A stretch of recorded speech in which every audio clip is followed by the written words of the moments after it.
I don't know if I'm an evil man. I'm baby blood. The world is getting crazier. People are acting more and more insane. The end of the world is tomorrow. Tomorrow. There's only one thing to do when the world is falling apart. Listen to Basil and Gonz as they discuss this week's news and events through the lens of Bible prophecy. You are listening to Canary Cry News Talk. You're listening to Canary Cry News Talk. Today is November 20th, 2020. This is episode 268. And today, Cyberdemic, Angel of Light. And you know me, I am your best buddy Basil. And this is Gonz. Welcome to the podcast where we love Jesus, we love you, learning to love ourselves and praying for our enemies. And cracking down on the Illuminati shills and the elite brainwashing of the universe. Exactly. Expose them. I thought I'd try to like jump in and add some like real Hollywood flair to that to the tagline. Did it work? I don't know. You just ask the chat. Did it work? We'll have to check with the Nielsen ratings company, see if that upped the ratings. Yeah. Anyways, so we're here. We're happy we're here. Gonz, are you happy you're here? I'm okay. I'm all right. Yeah, I know. We're getting started early. I mean, it's opposite of early. We're getting started late, which makes Gonz a little grumpy. That's okay. Yeah. We do have kind of, I don't know. It's going to be a little bit shorter of a show, but only because we're late. But that's okay. The quality is going to be top notch. I don't know if anybody else noticed, but when I'm doing the show, I'm almost always having to hold on to the microphone. Like you can see my hand holding on, losing control, often getting smacked in the face with this microphone as it wiggles around in my swivelly chair. But Gonz, I think I did it. I think I secured it. I think I tightened everything up and I switched out the some parts. And I think I can actually do the show with two free hands. Yeah, and clearly you got some Visine, or you took my advice, you baptized yourself, and you're back to your old googly eyes there. Oh, yes. The reptilian eyes have gone the way of the dinosaurs, I guess. I don't know. So yeah, we're trying to calm it down a little bit. We got a little wild for a few episodes there, but I'm feeling good. I feel clear eyes, clear hearts. Can't podcast at all, but we're gonna try our best. Well, Joe's gone over your shoulder too, so that's a good sign. He must be. Yeah, he's busy. Yeah, he's busy. He's busy. He's off dominating the world or something. Okay. Yeah. So, any news? No. Let's just. Did anything happen? Oh, I mean, nothing personal, but let's go get into some of the stuff. Again, we're here to distract you from the election craziness. It's part of our job, but just a brief update on. But before we do that, before we distract you away from it, a couple things. The Kraken was unleashed allegedly. With it was spewing down Giuliani's head. Unfortunate things going on there. Did you see this live? I didn't see it. I just saw memes. I didn't even know it was new. I thought it was just something that happened a while ago that I missed. Yeah, I watched part of it. It wasn't as exciting as a lot of people were hoping for, but I do think that it feels like they're rushing. Obviously, they probably are rushing. Well, they have but to, they just made little errors, Cindy Powell mentioning the wrong dude in charge down in, there was just a whole bunch of little mistakes they made that I wish they had tightened up, because it just gives the other side a lot of meat to chew on, in the public. Well, you've noticed, I mean, there's so much happening with the Kraken being released, and Trump and his administration and his lawyers and other lawyers and everybody really trying to get this case going before, I believe, December 8th is their deadline. Yeah. But it's really funny to watch the constant stream of how Donald Trump isn't gonna succeed at challenging the election because there's no evidence. When I mean, even I don't even know the extent of the legal evidence that the legal teams are trying to present, but I don't know. There's some interesting things to look at, but it's fun to watch the media sort of scramble to finish their brainwashing before there's any actual information on the legal proceedings. Right. The big thing last night was Tucker Carlson basically asking for like hard evidence and going after Sidney Powell, saying like, "Hey, you didn't give actual hard evidence." Yeah, so, people are mad at Tucker Carlson right now. So, I mean, there's two takes on that. There's the Tucker's lost it. He chose the evil side. He's trying to keep his job. So he's got to go against the whole Republican, whatever. Sure. Or he's just trying to be an objective journalist and looking for the evidence. And well, I'm not sure if Tucker is well known for being an objective journalist. No. But who knows? Well, I think what's happening is he's a news commentator. I know. Like us. We're not necessarily reporters, we're news commentators. Yeah. Well, I think what he was trying to do was he wanted more of the heavy hitting stuff to break on his show. And when he found out he wasn't going to get it, because a lot of if it's going to court, they're not going to release stuff before they're in court, some of the information anyway. So I don't know. It's all a big, dog and pony show, and it's frustrating for a lot of people. And, well, to be honest, I can say the same. I didn't watch Tucker Carlson. I don't know exactly what he said, but if he is simply making a demand for some hard evidence to report on because that's his job, I could probably say the same thing. I would love some hard evidence so I could talk about it. You can go to Louder with Crowder. Crowder showed some pretty interesting stuff. He's just showing the same stuff that is floating around Twitter. I don't think so. I think I appreciate all the very interesting pieces of evidence coming out. People with videos, videos of vote counters. That's very interesting. The videos of no. Crowder showed some documentation by the county themselves that showed discrepancy between the number of people registered and the number of votes that came, but it was like documented.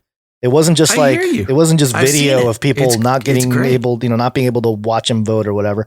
So I don't know. I mean, there's stuff there, but again, don't misunderstand me. I believe that there is evidence out there, but I want to see something new. I got nothing to say until there's something new and verifiable. I mean, we can fill this show with all the same stuff everybody's talking about, but that's not what we do here. Yep. It's all a dog and pony show. And also Barack Obama was on Jimmy Kimmel saying he was joking that the Navy SEALs could remove Trump from the White House. I mean, I don't know if that's like the biggest joke. It's the biggest troll job. As long as the President Trump is going to troll people, they're going to troll back. And this is one of those things. I saw a few conservative types get really, really up in arms about this comment here. So again, big dog and pony show. We know that in the end. Well, the real evidence, the thing to know is the real evidence is not going to be public before it's in the courts. Right. It's going to be in the courts. It'll be presented in the courts before we see any of the real verifiable evidence. Not to say that the stuff other people are talking about isn't real. I'm just saying that, look, I'm not here to make this.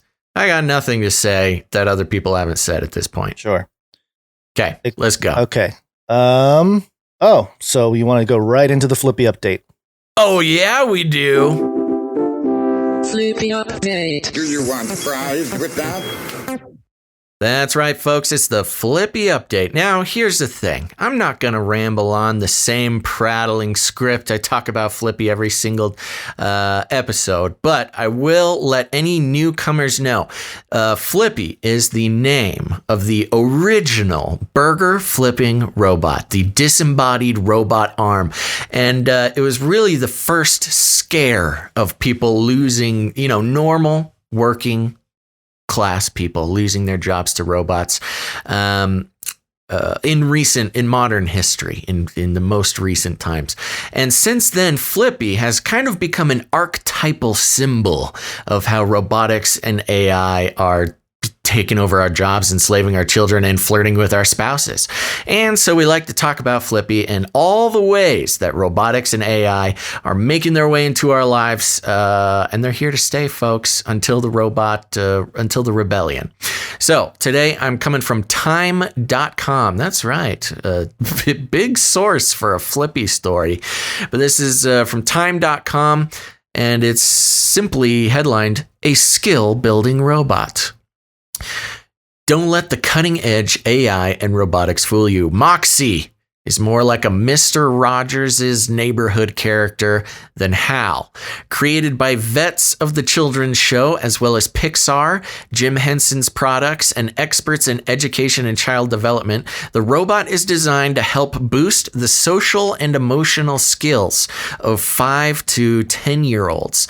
In Moxie, which goes for about $1,700, children find a compassionate pal who encourages reading and drawing and sends them on missions meant to spur engagement with adults, siblings, and peers, such as writing kind notes for their family to find or talking to a friend about feelings.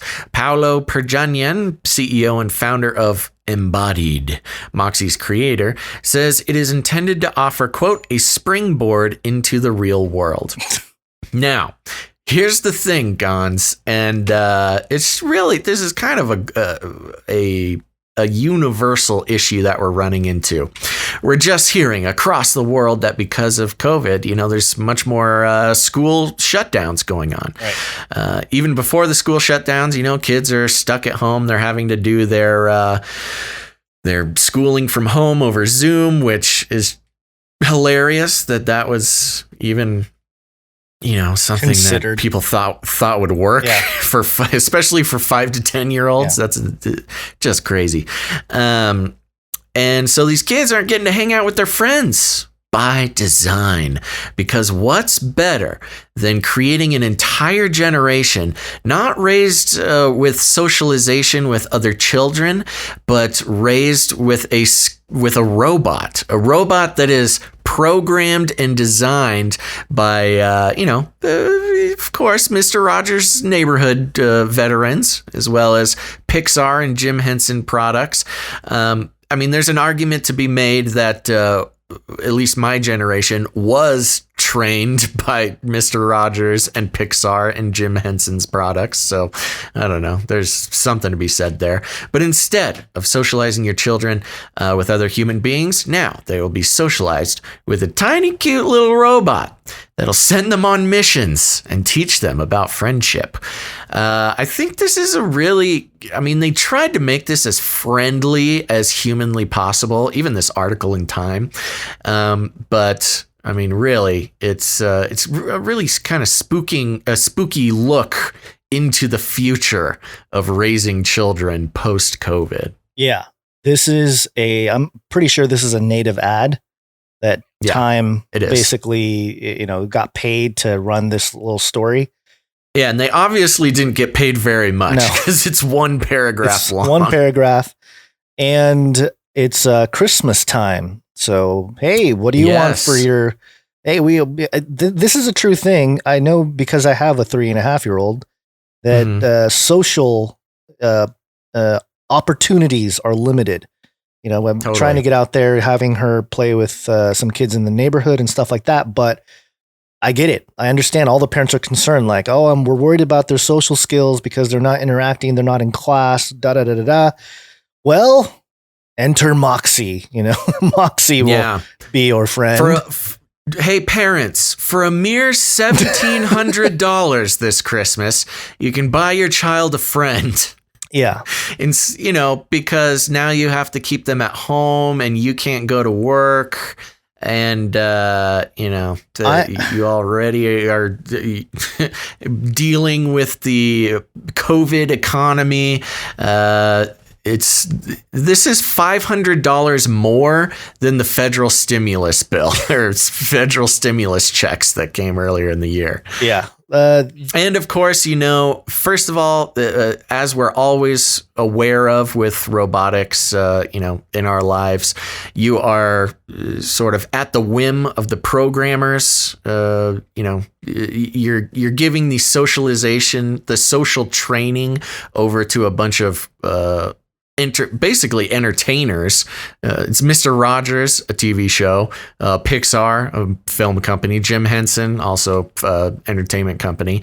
You're handing the job of socializing your child over to a bunch of entertainment executives who programmed a robot and no doubtedly is going to collect all the data from your child. Right. So that was the point. Get ready for that. That was the point I was going to make, is that, it's collecting all the data, so it's learning better to interact with your children.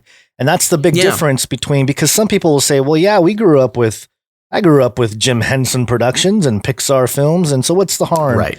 But the harm is a TV show or a movie or something like that. They're not collecting emotional and social data from your child. You got some general stuff that they can collect and learn. They're not replacing human children. No, they're not. But which this is trying to do. The most disturbing part of it is the part where it says to help boost the social and emotional skills of a 5 to 10-year-old. A robot doing that is very troubling. It's just handing responsibility of other human beings, of socializing with children their own age, over to a corporation who's trying to make money and collect your data for sure. Although at a $1,700 price point, they might be able to afford to not collect your data. Who knows? No, they're going to still do it. Come on. The weird little thing it sounds cool to me as a native speaking gamer boy in the gamer generation. Moxie sending your kids on missions, spurring engagement with adult siblings and peers, such as writing kind notes for the family. It's giving little missions to your child. Oh boy, I hope a hacker doesn't get wise to this. Goes back to, hey, here's your next mission. Go into mommy's jewelry box and put it in the mailbox and send it to Embodied Incorporated. 666 Thanks. Avenue. That's your new mission. Yes, 666 Avenue. Anyways, there you go. This is really kind of certainly sinister. Somebody in the chat is asking, what's a native story? Referring to native ad. That's actually a good idea. Everybody should have this as part of their sort of digital literacy. A native ad is a news story, usually reported by a news a news outlet. But it's a news story that is specifically written to advertise a product, and it'll be paid for by that company. So, Walmart does a lot of these, where there'll be a news story of like, oh, Walmart is having they're doing a great job of having robots clean their floors. Did you know this? That Walmart is one of the most progressive robotics companies. And by the way, the PlayStation 5 will be available this Christmas. That's a native ad. It's framed as a news story, but it is paid for by a company to mention their brand a whole bunch of times. Right. Yep. Yeah, you got to look out for that. There's a lot of stuff falling over there. There's a cat jumping around. Sorry. A lot of your nightly news, when they have stories about pharmaceutical stuff. Mm-hmm. It's usually a story about grandma's got a whole lot better with this whatever. It's a native ad. So it happens all the time in any kind of news, major news media, mainstream media. Not here though. Yeah. Not here. Not here. We don't get paid by any of these brands to talk about them for 3 hours, 3 times a week. So there you go. That's your flippy update. We interrupt this broadcast to give you a brief update. By the end of this timely interruption, you will be thoroughly updated. 33 is the number of completion of the Great War. 33 is the Illuminati dog whistle, and this is Austin.towers.net. Nativo is officially topped out at 33 floors in the Rainy Street district. Here in Austin, they're allegedly building this groundbreaking building, Austin Condo Tower. I thought this was interesting because it's not just the 33 floors of this building, but it's what this building is. And what is this building? Yeah, it says here, it's 33 floors, rising at 48 East Avenue on the edge of the forever growing Rainy Street district. Will operate under a unique home sharing ownership model. Its developers at Pearlstone great. Partners and New Guard Development Group describes as a, quote, first of its kind, innovative concept in residential living, offering buyers, quote, the benefit of home ownership combined with the ease and service of a high-end hotel. So It sounds like a timeshare to me. It just does not sound revolutionary. it's revolutionary, Basil, and 33 stories high, of course. Oh, perfect. Of course. Well, yeah, this really reeks of the 2030. Agenda 2030. You don't own anything. You just live here. You live here, but we'll take care of all of your needs like a high-end hotel. Who needs a house or to rent their own apartment when they can have a timeshare that they live in and, don't own anything? Just be happy. Just stop thinking about it. All I know is all the Illuminati shills, like the real Illuminists, are going to live on the 33rd floor. They're going to be. They're all going to be paying big bucks to be on the 33rd floor. They're going to be sharing the 33rd floor. Who owns it? We all do, or no one, depending on how you look at it. All of us, but no one. Yeah, that's kind of the fun sort of like weird postmodern dystopian socialist future. Yeah. Instead, the old timey, the 20th century communism was we all own everything. Yeah. But the 21st century communism is we all own nothing. Yeah, very interesting. I thought it was something to point out. And then this one, jurist.org. Apple agrees to pay $113 million in settlement with 33 states. So, perfect. What is this about? Apple has settled with 33 states and the District of Columbia, agreeing Wednesday to pay $113 million to rectify its past practice of slowing customers' old iPhones in efforts to preserve battery life. Oh, this is finally going. This was a class action that started like 5 years ago. I know. And $113 million doesn't sound like a lot of money, especially when $24.6 million goes to California and the remaining $88.4 million being divided up amongst the other 32 states. So now, when it says it's going to the states, it's not getting paid to the states themselves, right? It's going to people who joined the class action. I remember I got the email about that. Yeah. Long time ago. Did you get it? Yeah. It's like, hey, we're opening this class action. And of course, most of the money goes to the lawyers. Yeah. And each person who joined the class action will get like $12. I know. I think I recently got the email like, hey, we're going to win. Get ready for your $12. That's why a lot of times I get, I'll see this kind of class action stuff where you can participate. And then it's like, what am I? Great. I'm going to have to fill out, my paper. My name will be associated with this case where I got $6. You go on record. You have to fill out at least $20 is worth of paperwork and sending that paperwork. $12. Yeah, it's out of control. So anyway, 33 states, just a signal to everybody what the true agenda is here. And let's just keep moving on. Space Pope Reptilian. This one, this happened last week and I was going to report it earlier this week, but I thought, okay, let's see what happens here. But now that Snopes.com reported it, I thought, of course, we need to address it. So it's true. Yeah.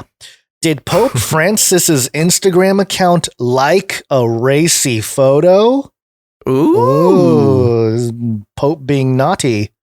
Well, did he? The Instagram account for Pope Francis liked a racy image of a Brazilian model. True. Wow. True. Who would have known? In November 2020, journalists reported that the official Instagram account for Pope Francis had liked a racy photograph of Natalia Garaboto, a Brazilian model. The pictures showed Garabota in lingerie, with her rear end facing the camera. The Catholic News Agency reported, quote, the exact time of the like is unclear, but it was visible and reported by news outlets on November 13th. The photograph was unliked on November 14th after CNA asked the Holy See press office for comment. Oh my gosh. This was just some social media intern who runs that account. Sure. And you know how it works. You logged into multiple accounts on your phone if you're a social media person. And this kid just forgot to switch over off of the Pope's account. Mm-hmm. Or the Pope is snooping around on his Instagram account. So he finally got access to his own Twitter account and didn't realize that likes are visible. I like this. Maybe that's just part of it, the outreach. He's just really trying. That's his digital ministry. His new tactic for reaching young people. It wasn't unliked before Garaboto's management company, Koi Corporation, which I thought it was ironic, not very coy of them, captured a screenshot which it posted on its own Instagram account, along with the comment that it had received the Pope's official blessing. Oh my gosh. This Natalia model person, Brazilian model, man, what a thing to put on the resume, huh? Yeah. Liked by the Pope. By the Pope. That really skyrockets her. Her career is going to blast off after this. Yeah. It's next level Instagram celebrity, whatever it is, those people. Yeah. Okay. Yeah. Well, there it is. Keep off Instagram, Pope. That's great. Next up, we have. Don't let that dirty guy back on his account. Yeah, he's got problems. Okay. Next up, we have Amazon Pharmacia. That was Jeff Bezos laughing there. CNBC.com. Amazon jumps into the pharmacy business with online prescription fulfillment, free delivery for Prime members. Yay! About time. Yeah, the bullet points Amazon is making its biggest move yet into the pharmacy space. Amazon Pharmacy is designed to make it easy and convenient to order prescription medicines online. There's also a savings program and 2-day free shipping for Prime members. I mean, is there anything that Amazon's not going to take over? No, I don't really know. This is just, the headline itself is enough. I don't really have any commentary on this. Of course they did. Why do we need any other company in the world? Yeah. Just let Daddy Bezos take care of you. Yeah, good luck CVS, Walgreens, and Walmart, and Target, and all those places doing the pharmacy. It's kind of a... I don't know, it's kind of a twisted thought I just thought of, but considering the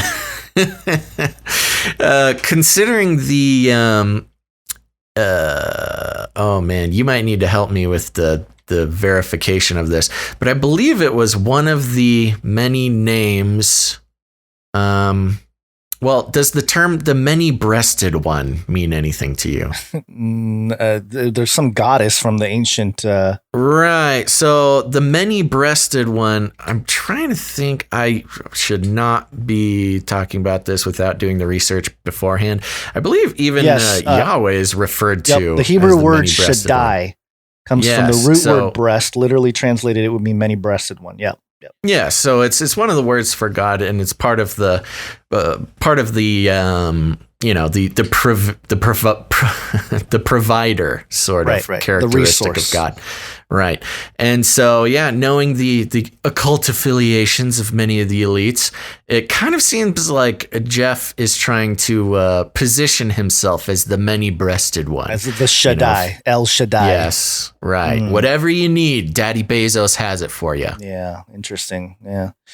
Well, given the whole vaccine thing, looming, I'm sure this is getting in front of that whole money-making machine. With the Rona vaccines coming out. But, not before we lock down. This is a story about my home state here. Uh-oh. A new world order can emerge. That was me trying to do Newsome World Order. Oh, got it. Yeah, it was a little weak. You kind of stepped on me too, so it didn't really work out. Sorry. Doing a lot of that today, buddy. I know, it's a weird day. Gavin Newsom tweeted out, due to the rise in COVID-19 cases, California is issuing a limited stay-at-home order. Non-essential work and gatherings must stop from 10 p.m. to 5 a.m. in counties in the purple tier. This will take effect 10 p.m. on Saturday and remain for 1 month. Together, we can flatten the curve again. Oh my gosh, I can't believe it's actually happening. I mean, I guess I can, but I just feel so sorry for you. You know, don't feel too sorry, though. Okay, because I won't. the OC Sheriff's Department, OC Sheriff Barnes. Oh, yeah. I love the sheriffs of our country. Yeah, they came out. He said the Sheriff Department for Orange County, which is my town here. Earlier today, the Orange County Sheriff's Department became aware of the limited stay-at-home order that Governor Newsom's office ordered to go into effect on Saturday, November 21st at 10 p.m. Throughout the pandemic, the Orange County Sheriff's Department has taken an education-first approach with regard to the public health orders. We are currently assessing the action by the governor. At this time, due to the need to have deputies available for emergency calls for service, like real things happening in the world, deputies will not be responding to requests for face coverings or social gatherings only enforcement. Hey, that's what I love. They're specifically saying stop snitching. Yeah, no, don't be a tattletale. We're not going to show up. I know, but it's just so funny how they're like, no, Governor Newsom, get out of here. You know what's funny too? We are currently assessing the action by the governor. That almost makes me, not really hopeful, but like myopic with like, oh, they're going to arrest him for his incompetence. They're going to find ways to get at Newsom. Oh, that's the word on the street? No, but that's just my myopic view of what the sheriff is saying here. Yeah, well, it's funny. Newsom is the worst. I just feel so sorry for you California people. As a former California boy myself, I am just so happy that I'm not there anymore. But it's the good thing though is that there are a lot of people sort of pushing back. There's a lot of people that just despise Newsom. Although you won't see that on his Twitter feed. You got a lot of LibJo types saying like, you're saving lives, Newsom. Thank you so much from the bottom of my heart. You're saving lives by going out to dinner with all your rich Democrat friends and not social distancing or wearing masks and then lying about it on television. That little thing he had to do publicly was hilarious because he's like, you know what I should have done is walked right out. Like, yeah, all right, get out of here. Get out of here, Newsom. Newsom was saying that? Yeah, he was like, I sat down and it was lots of families. What I should have done is walked out, got in my car and drove home. I'm like, wow, that's rude. He's not wrong. That would be very rude of you. That's exactly what he should have done for his own political career. Yeah, for his own political perceptions. Yeah. Yeah, so there you go. That's the Newsom front here on my neck of the woods. Although, again, I'm in Orange County, which means not even the sheriff's department's going to be enforcing it. So party on, people. On the topic of snitching, real quick, I will say I do have a little bit of a personal issue right now. Because I do know, again, a good liberal who does what they're told, who currently has COVID in their life, or at least tested positive, was having all the flu symptoms, Right.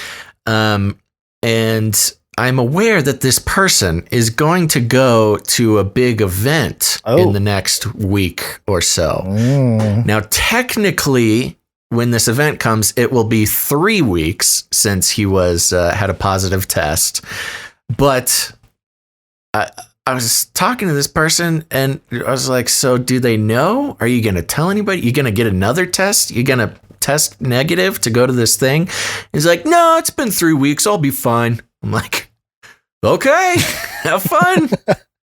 It's like, hey, and a part of me wants to be like, hey, look, you should at least tell them that you had it. Whether or not you get a negative test, you should probably let them know. That's kind of a, yeah. But at the same time, I don't know. somebody else was telling me I should tell the people. I'm like, there's no way I'm going to snitch on this guy. But tell him he's being a bad Democrat, Lib Joe. Wasn't there? Who was it that said you're being a bad liberal? Yeah, somebody was saying how they're like I think it was there's some podcaster or guy who created the podcast, a tech guy who was saying that it's shameful for liberals to get the virus because it's like shameful because it's very shameful. Yeah, that's why I don't think this guy is telling them. I see. Okay, it's a shame thing because if there was no shame, you should just mention it. I failed at social distancing. I failed at my mask. I'm a failure. Yeah, and here's the thing. To be clear, I'm not even saying because he has COVID. Right. It's not even like COVID specific. If he had the flu, that even the same. I'm just saying it's a new world. You should be responsible and at least tell people you have the flu if you're going someplace. Well, you may not have a choice because the next quick update here. We've been tracking this little situation with the toilets. Did you ever have the feeling that you were being watched? It started in Israel. We reported it happening in New York. And now it's coming to my hometown, or my home state anyway. This is Oakland.edu. Yeah, go ahead. Yes. I just want to say, because I don't want to step on it when you start going. This is one of the proudest moments. Proudest news talk. Nobody else was talking about this. We were the first one. We made a big deal about it. We tracked it from the beginning. Still nobody is talking about this. I think this is, if we've made any contribution to the world guns, it's being the only people getting this out. I remember. And we've been doing it for months. Yeah. We first reported on it like 6 months ago. I remember there was like 2 or 3 episodes in a row where we touched on this and you were like, you're doing the toilet, the sewage thing again? And I'm like, I'm telling you, bro. I'm telling you. It's coming. It's important. And it's here. Oakland University teams with AquaSight to pilot a sewage surveillance program. Oakland University was partnered with the Troy, Michigan-based firm AquaSight LLC to conduct a sewage surveillance program that can track the presence of infectious diseases like COVID-19 in wastewater. This is a quote, as we see another wave of the virus sweeping through our state, sewage testing may prove to be an essential tool in providing hospitals the necessary lead time to prepare adequate staffing and resources to address community-level surges, said Dr. David Stone, professor of health science and chief research officer at Oakland University. So again, I mean, this is a little. It's here. It's America, baby. This is no California. longer an Israeli surveillance experiment. The sewer surveillance has come to California. What town is this going in? Oakland.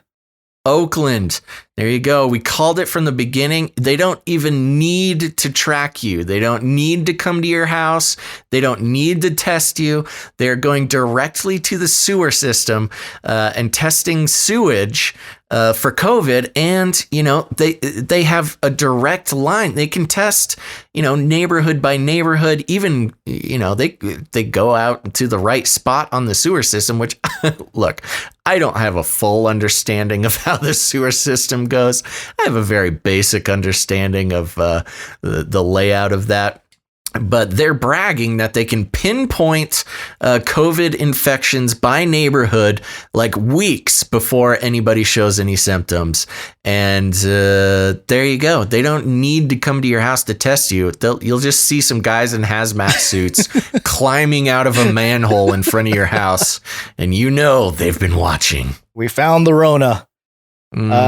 Adam42 in the chat was saying, California is always first. No, it was, it started in Israel when we reported it. That was like an Israeli team. And then I think New Jersey or New York had it. Yeah. I was going to say, I think it was New York started playing with it. But it's literally moving west, though. It's coast to coast. It's coast to coast now. Sewer surveillance is now coast to coast, people. Yeah, this is out of control. But that's why they're releasing the vaccine to everyone. This clip was being shared.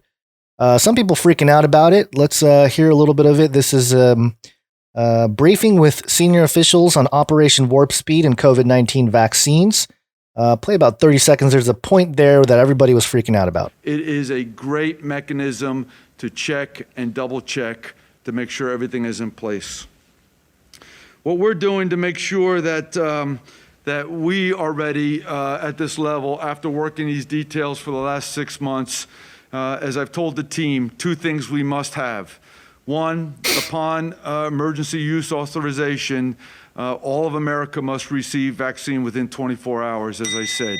I think this is incredibly important. There you go. That was the line that everybody was freaking out about. All Americans have to receive vaccines in 24 hours. How is that even possible? Well, I think, and this is my sort of trying to be objective here, I think what he meant was distributed, the ability to distribute this vaccine across the world or across America within a 24-hour trucks. It needs to be on 24 trucks hours or something. Okay. Yeah, it's not the not in your veins within 24 hours. Not the deployment, a 24-hour period where everybody has to get jabbed. Although, I mean, you can take it the other way. It is a little bit disturbing and something that I think your centrists, your more libertarian types have been pointing out with the criticism of Trump has been his unshameful push of vaccines. And now it's just it's a big poop show now because Biden and Trump are both vying for like, who came out with the vaccines? I did it. Yeah. I came up with it with Trump, and then Biden saying like, oh, now that Trump or Biden's going to be in office, he's going to correct everything and bring back the pandemic task force and all this. They're trying to stop Trump from distributing the vaccine. They're like, he can't do it. He won't do it good. I can do it good. Do it. I know. It's just weird how they're both fighting for it, but it's actually kind of a good illustration of what we're dealing with here with politics in general. It's kind of like, okay, it's the right left paradigm is very much illusory for one, and also both sides. You can argue one might have more of a vested interest in the common citizen, but in general, neither side is looking out for you, the people. So nobody cares about you. Nobody cares about you. This is America. You got to care about yourself, man. That's the whole point of America. Yeah. All right. I do want to make a slight correction. Oh, what'd you do? I know this is new. I know you're new to the club, and I want to respect that. But calling libertarian centrist is not quite correct. I said centrists and libertarian. I didn't say they were the same. Oh, okay. Well, libertarians at this point can exist across the spectrum. Yeah, it's a circle. I get it. There's right-leaning libertarians. There's some very far left-leaning libertarians. There's centrist libertarians. It's kind of like Buddhism, In Buddhism, you can be or at least they say you can be a Christian Buddhist or a Islamic Buddhist or whatever. They don't really care what you believe. Yeah. All hail Buddha. Oh, okay. There's your ISO for the day, people. Clip it, spread it around. Great. That's the end of me. Let's see. We wanted to do this real quick before we go on. That's it for the updates. But this one is a kind of an update. It goes along the same lines as the whole pandemic special here. A pandemic special. And this is I don't know what this outlet is. Turcopolier.typepad.com. It sounds legit. Sic semper tyrannis. And the headline is, "A heretic speaks against COVIDianism, the new faith." It's kind of, it must COVIDianism. COVIDianism. Okay. Top pathologist Dr. Roger Hodgkinson told government officials in Alberta during a Zoom conference call that the current coronavirus crisis is the greatest hoax ever perpetrated on an unsuspecting public. Do you want to hear some of this, Basil, or do you want to just kind of read the article? Well, the article is very short. Okay. I have the video here where he talks about it. He's very qualified. Well, let me just cruise through this real quick. Okay. It's 4 paragraphs. Hodkinson's comments were made during a discussion involving the Community and Public Services Committee, and the clip was subsequently uploaded to YouTube. Noting that he was also an expert in virology, Hodkinson pointed out that his role as CEO of a biotech company that manufactures COVID tests means I know a little bit about this. Quote, there is utterly unfound. Oh, yeah. That's a quote. I'm going to skip that because we'll hear it. The doctor said that nothing could be done to stop the spread of the virus besides protecting older, more vulnerable people, and that the whole situation represented, quote, politics playing medicine, and that's a very dangerous game. So, yeah, he explains everything in the clip. Why don't you just play it? I'm a medical specialist in pathology, which includes virology. I trained at Cambridge University in the UK. I'm the ex-president of the pathology section of the Medical Association. I was previously an assistant professor in the Faculty of Medicine doing a lot of teaching. I was the chairman of the Royal College of Physicians of Canada Examination Committee in Pathology in Ottawa. But more to the point, I'm currently the chairman of a biotechnology company in North Carolina selling a COVID-19 test. And you might say I know a little bit about all of this. The bottom line is simply this. There is utterly unfounded public hysteria driven by the media and politicians. It's outrageous. This is the greatest hoax ever perpetrated on an unsuspecting public. There is absolutely nothing that can be done to contain this virus other than protecting older, more vulnerable people. It should be thought of nothing more than a bad flu season. This is not Ebola. It's not SARS. It's politics playing medicine, and that's a very dangerous game. There is no action of any kind needed other than what happened last year when we felt unwell. We stayed home, we took chicken noodle soup, we didn't visit Granny, and we decided when we would return to work. We didn't need anyone to tell us. Masks are utterly useless. There is no evidence base for their effectiveness whatsoever.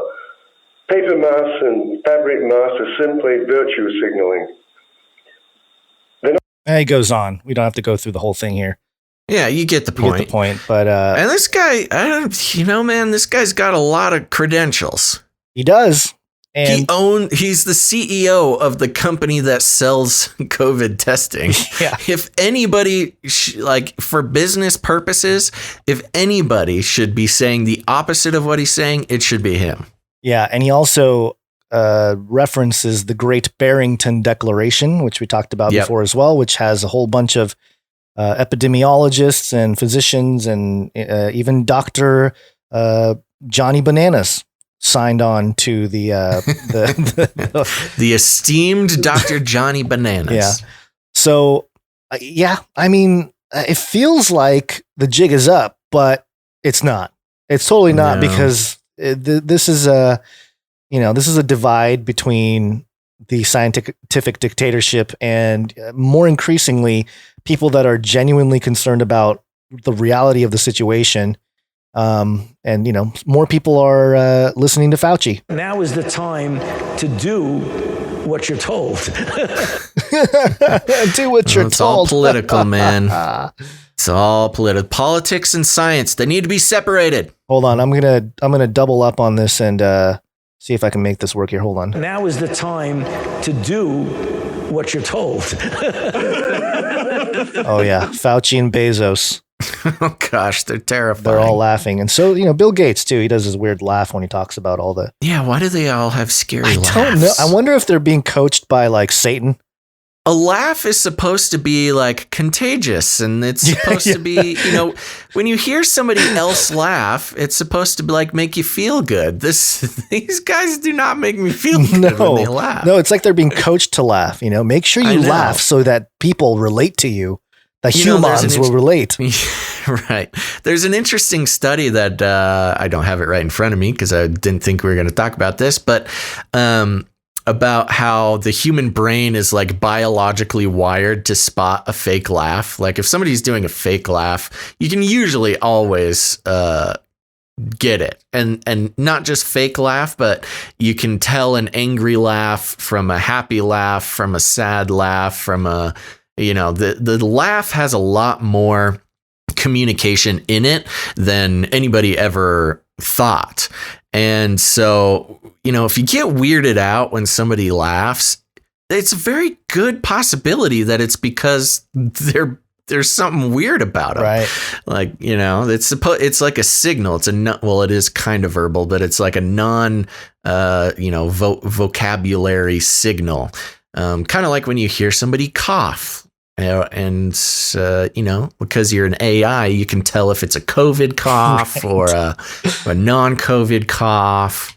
Yeah. Anyways.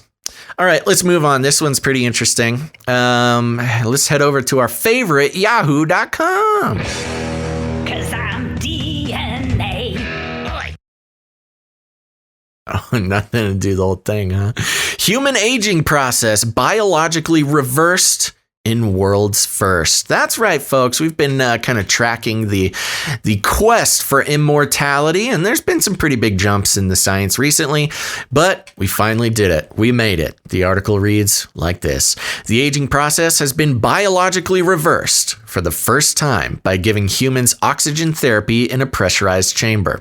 Scientists in Israel... Ding, ding. Where all the good science comes from. Apparently. Remember, that's where sewer surveillance came from, so this is legit. Scientists in Israel showed they could turn back the clock in 2 key areas of the body believed to be responsible for the frailty and ill health that comes with growing older. As people age, the protective caps at the ends of chromosomes, called telomeres, shorten, causing DNA to become damaged and cells to stop replicating. At the same time, zombie senescent cells build up in the body, preventing regeneration. Increasing telomere length and getting rid of senescent cells is the focus of many anti-aging studies, and drugs are being developed to target those areas. Now, scientists at Tel Aviv University have shown that giving pure oxygen to older people while in a hyperbaric chamber increased the length of their telomeres by 20%. Wow, that's a lot of percent. A feat that has never been achieved before. Scientists said the growth may mean that the telomeres of trial participants were now as long as they had been at 25 years earlier. So they basically took 25 years off of their cell age. The therapy also reduced senescent cells by up to 37%. Wow, these numbers are really big for, the first time ever reducing aging. They're taking 25 years off of these people, making way for new healthy cells to regrow. Animal studies have shown that removing senescent cells extends remaining life by more than 1/3. Quote, since telomere shortening is considered the holy grail of biology of aging, many pharmacological and environmental interventions are being extensively explored in the hopes of enabling telomere elongation, said Professor Shai Efrati of the Faculty of Medicine and Segal School of Neuroscience at Tel Aviv University. Quote, the significant improvement of telomere length shown during and after these unique protocols provides the scientific community with a new foundation of understanding what aging can indeed be targeted and reversed at the basic cellular biological level. Many scientists now believe aging itself is responsible for major conditions such as Alzheimer's, Parkinson's, arthritis, cancer, heart disease, and diabetes, and then yada, yada, yada, kind of just a bunch of filler by the end of the article there. But there you go. This seems rather easy, Gons. This seemed like something that we should have known before. Pure oxygen and a pressurized chamber. That seems doable for, I don't know. It doesn't seem, you're not like editing genes. You don't have to be that much of a, scientific technician to get a pressurized chamber installed in your house and buy some oxygen. I'm really curious about the sustainability of the reversal, so to speak. Because, okay, yeah, maybe the telomeres grow back or whatever, but then does maybe it speeds up the decay rate or something? Like, how do they know that's always a possibility. You never really know. Okay. But here's the question, Gons. You have two choices. You're a rich billionaire and you're getting old. I am? And you want to live forever. Oh. I hate to break it to you, but you are a rich billionaire. Oh, wow. I'm sorry I just to don't be the know one it to yet. tell you. Wow. You just are not aware. Oh, cool. And you want to This is live great. forever. It's one of your biggest flaws. And Wow. you Really have going two after me. choices. Mhm. You have two choices, Gons, and you get to choose. Do you want to just drink baby blood for the rest of your life? Or do you want to just install a pressurized chamber and breathe more oxygen? Well, twice a week. What about Jesus? How about Jesus? I'll do Jesus. Gons, you're a billionaire, okay? Yeah. I'll sell everything. Jesus is free. You got to sell, you got to spend money to get eternal life. Okay, I'm an evil man, and Yes. I will take the if in the I don't know if I'm an evil man. I'm a baby blood. You just can't. You just love the taste, huh? Well, see, there's your problem. I don't know. I think that's a viable business. I think this opens up a viable business model. You know, you get a nice healthy business loan, put in some pressure chambers and buy a bunch of oxygen and tell people they'll live forever. You'll have people lining up around the block to come in twice a week. Yeah, I can see that. I can see it being commercialized, and having. Again, this seems, legit, but how viable is it in terms of the weird thing about it is hyperbaric chambers and concentrated oxygen. This is like 100-year-old technology. Yeah, like there's nothing new here. It seems that we should have known about this long ago. Or maybe there are ancient prophets that do this on the daily that are still around. You never know. Oh my gosh. Yeah. Bezos. Bezos is an ancient prophet. You know what I did? Speaking of never aging, I did watch Time Trap recently. Have you ever watched Time Trap? No, I've never even heard of it. It was an awful movie from a few years ago, where these kids enter a cave and they find the fountain of youth, and they discover that time slows down for them, so they don't age, while everything in the regular outside world is moving forward. And it's riveting. It gets pretty ridiculous at the end. Okay, I'll check it out. I was thinking, did you say it was an older movie? Yeah, it's a couple years old. I think 2017 or something. Yeah, so if you're in for a cheesy-ish sci-fi kind of movie. Where's it streaming? I think it was Netflix. I think it's Netflix. Gons, you're still on Netflix? Yeah, it hasn't expired yet. I set that trap for you. I know you did. That's fine. Time trap. Time trap. Yeah. All right. Well, okay, Gons, if that doesn't give your evil billionaire blood flowing, let me tell you about this one. This is coming from SciTech Daily. Artificial intelligence. Yes. Is that it? Yep, that's it. Oh, yeah. Okay.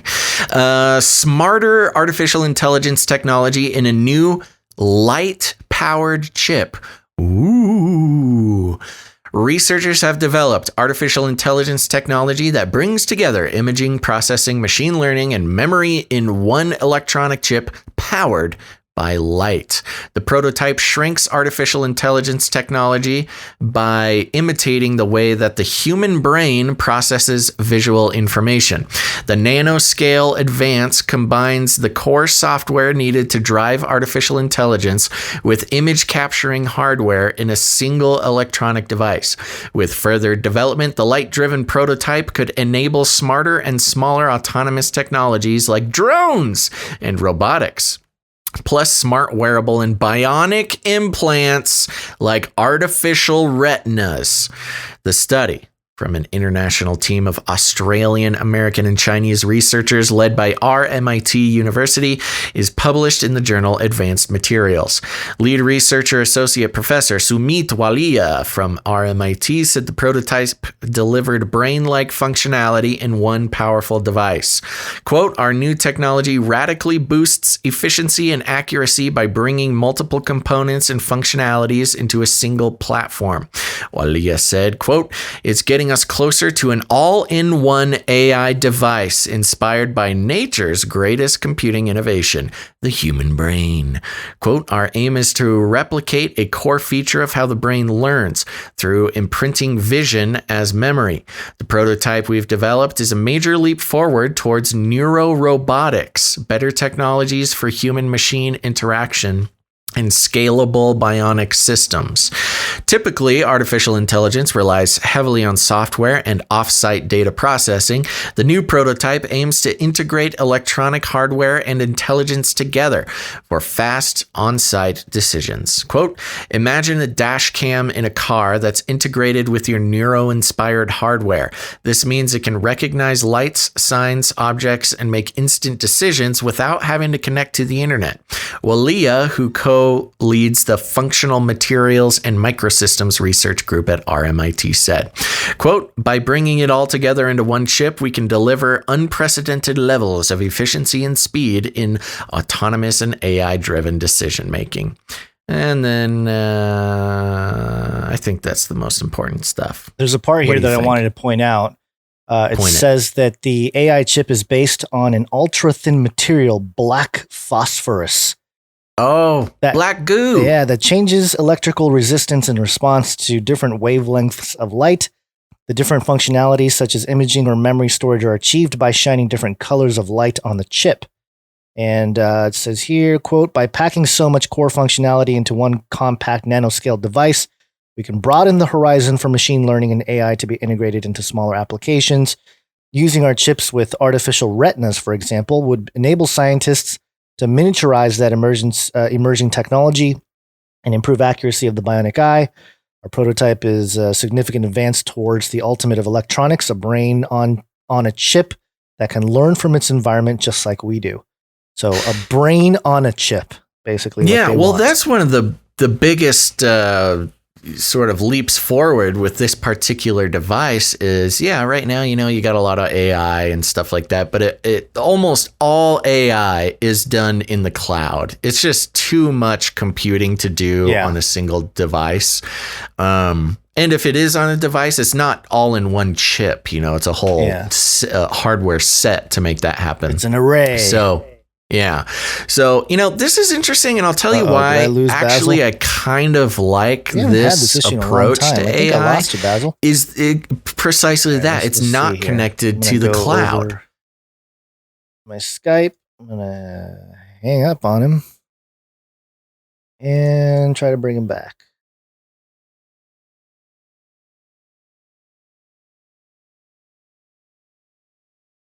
So loud. You hear that? Yep, you're back. They don't like it. They don't like it when I talk about AI not being attached to the cloud. The AI cloud cut me off. Yeah, apparently. We haven't had that issue in a while, and my bitrate is still up, so I don't know what was going on there. I don't know either. Actually, it might have been on my end because when I disconnected, my entire virtual reality world reset. Oh. So, yeah. The great reset in your brain. He's an angry AI who doesn't like me talking about this. One thing, okay, so coming from, I don't know where you lost me, but I'll just start over. One thing I like about this, as opposed to the way AI is run now, is exactly that. It's not connected to the cloud. One of the bigger concerns of AI as it stands now, and you see it with, autonomous cars. You see it with, your phone, your whatever AI is being deployed in the world.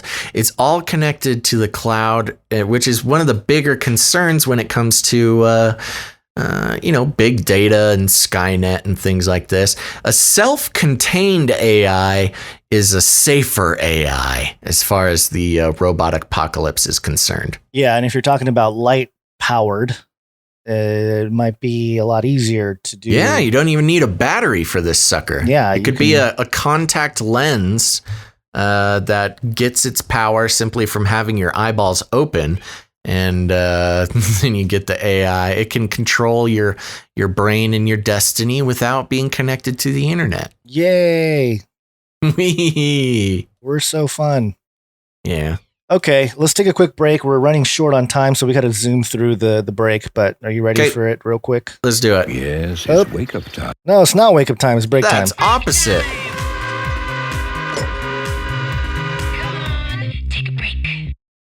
Okay, folks, we're going to take a quick break, but don't go anywhere. If time allows, after the break, we are going to be talking about Alphabet reading your brain waves and helping you with all your mental problems. Then we are going to be exploring the Cyberdemic, and what the elites of the world have planned for that, and some hacking and things that are all involved in the Great Reset, the coronavirus pandemic, etc., etc. So some real fun stuff. But before that, we want to take a second and thank some of our producers, as well as look at some art and jingles, some really great things in this break today. So don't go anywhere. We'll get back to the stories in a moment. But first, Gonzo, are you ready to thank some producers? Very, very ready. So ready. Okay, and I'll keep it short too. For those who are new to the show, when I say producers, I mean producers. That's because we're on the value for value model. I go on long tirades every single show about how evil the advertising industry is. They don't care about you. They don't care about your privacy or your data or the brainwashing or anything. All they want to do is have control of the value of pieces of media that go out, which is that something you like? You like corporations telling you how valuable something is to your life? You like that? You like that? Is that what you want?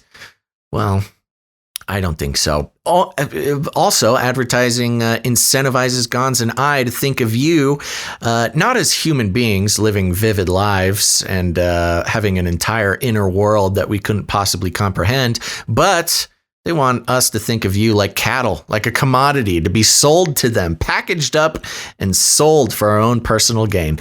And we decided a long time ago that just wasn't the right path. It just didn't feel right. It's probably not the best business decision, but that's okay. We feel good about it. And a lot of our producers feel good about it too, because they get to take their media future into their own hands and stop being told by corporations the value of different pieces of media. So the producers we're going to thank today have stepped out. They've rebelled against the global theology of advertising, and they are taking their future into their own hands by supporting this show.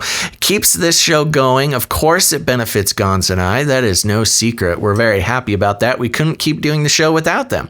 But they also get to call themselves producers. You can put it on your LinkedIn, put it on your resume, you put our reference email there, and we will vouch for you. It's a real deal. So one way to support the show, becoming producers by going to patreon.com/CCNT for Canary Cry News Talk.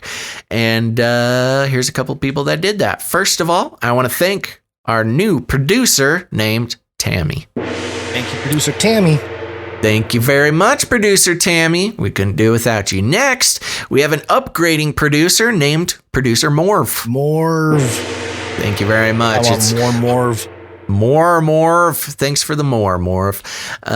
It's hard enough to get new producers, so it's even harder to get producers to upgrade. So thank you very much, Morv. We appreciate the support. Next, we have patreon.com/Canary Cry Radio. You are listening to Canary Cry News Talk. Canary Cry Radio is our interview style show we've been doing for many years now. Make sure to search that out and check it out, Canary Cry Radio. But we have patreon.com/Canary Cry Radio and a new producer, the wonderful, the talented producer Wendy. Thank you, producer Wendy. Thank you very much, producer Wendy. We couldn't do it without you. Now, here's the thing, folks. If you don't like Patreon, that's okay. A lot of people don't like Patreon. We support you. That's why we have canarycryradio.com/support. canarycryradio.com/support. Woo! canarycryradio.com/support. There's a lot of info on that page there, but some of the best info is you can become a producer of the show using PayPal. There's monthly producerships. You can join up. It helps sustain the show month to month. But you can also come in with a one-time producership in any amount, and that's for those of you who commitment is just not your thing. We understand. And Gons, there's also cryptocurrency and all sorts of other fun stuff. You can read about our Canary Cry round table of knights and dames. We'll mention that a little bit later as well. Gons, who do we have supporting on the PayPal? PayPal today, we have a new monthly supporter, Nico. So thank you, producer Nico. Producer Nico, thank you very much. And we also have producer Michael B. Michael B. Thank you, producer Michael B. Michael B. And also, we have a producership, multiple friends here. Producer Allie. Yeah, the Allie. The producer Allie. We'll have some art from Allie in a moment here, but she says, or actually her mother. Is this her mother?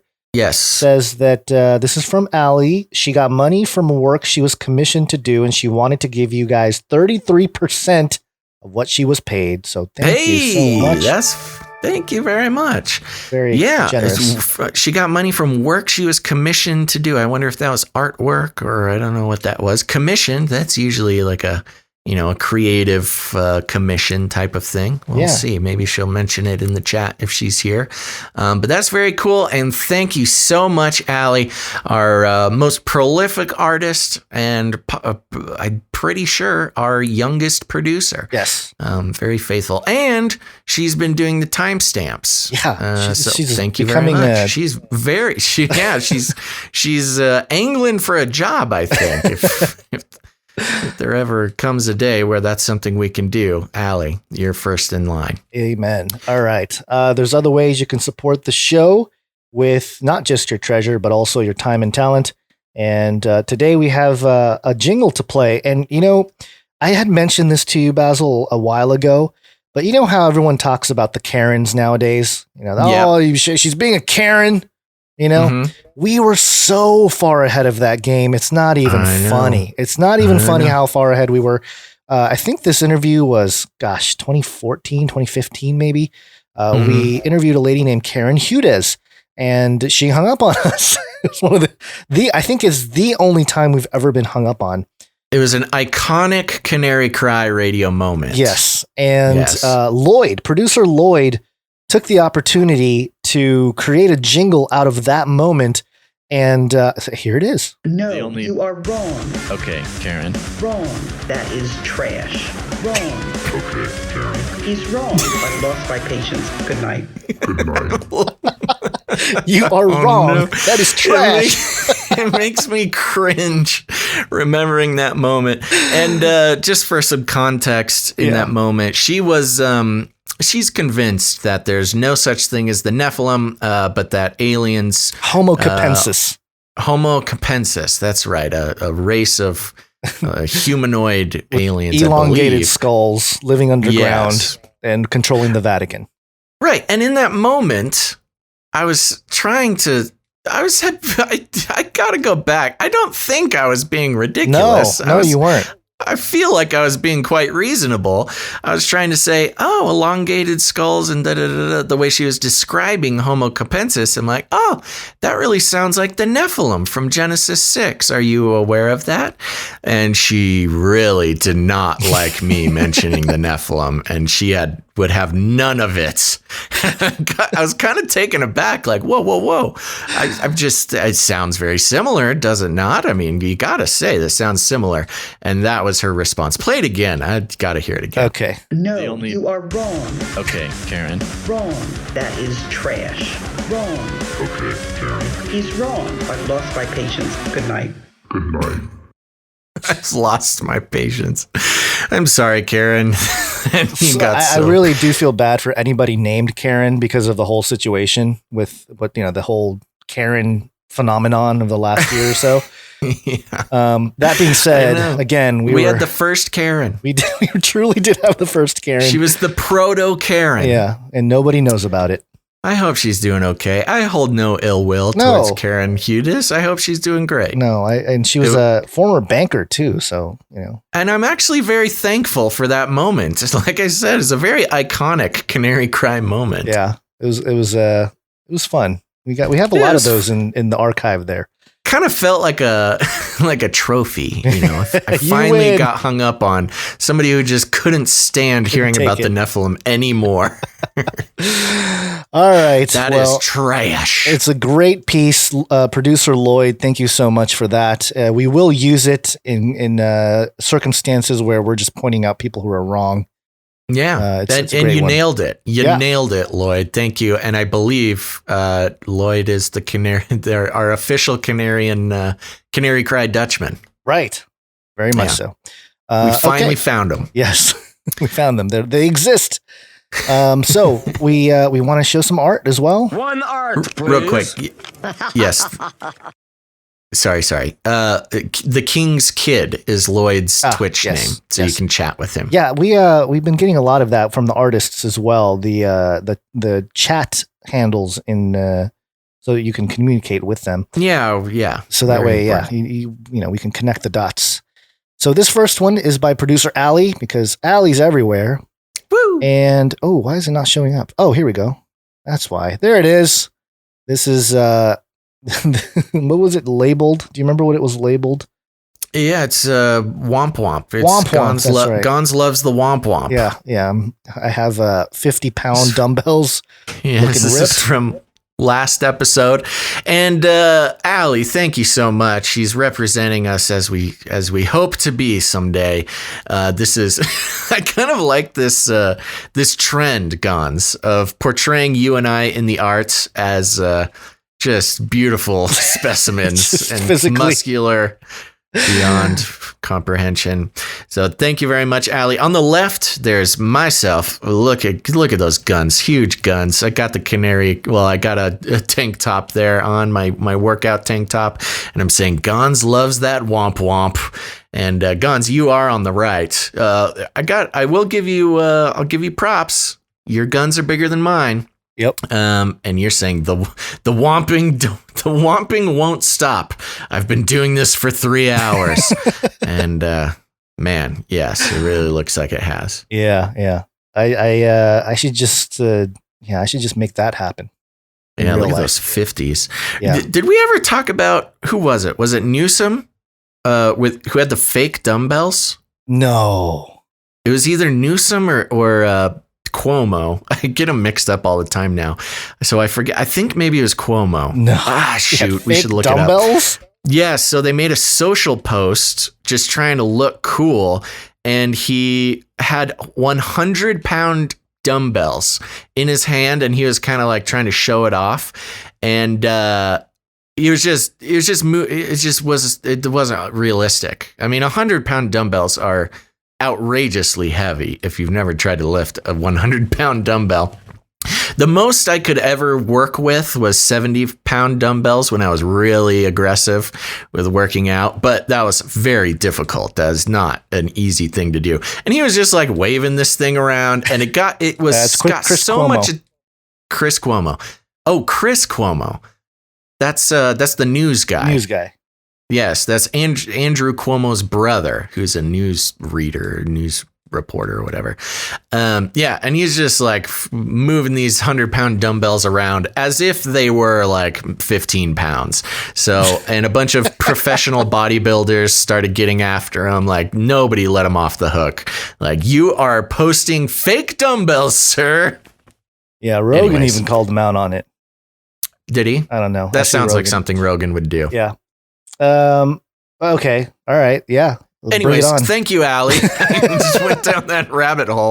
But thank you so much, Allie. This is great art. And of course, the more I see myself depicted, ripped and shredded like this, it's good motivation. Yeah, the more inspired I get to not eat that cheeseburger.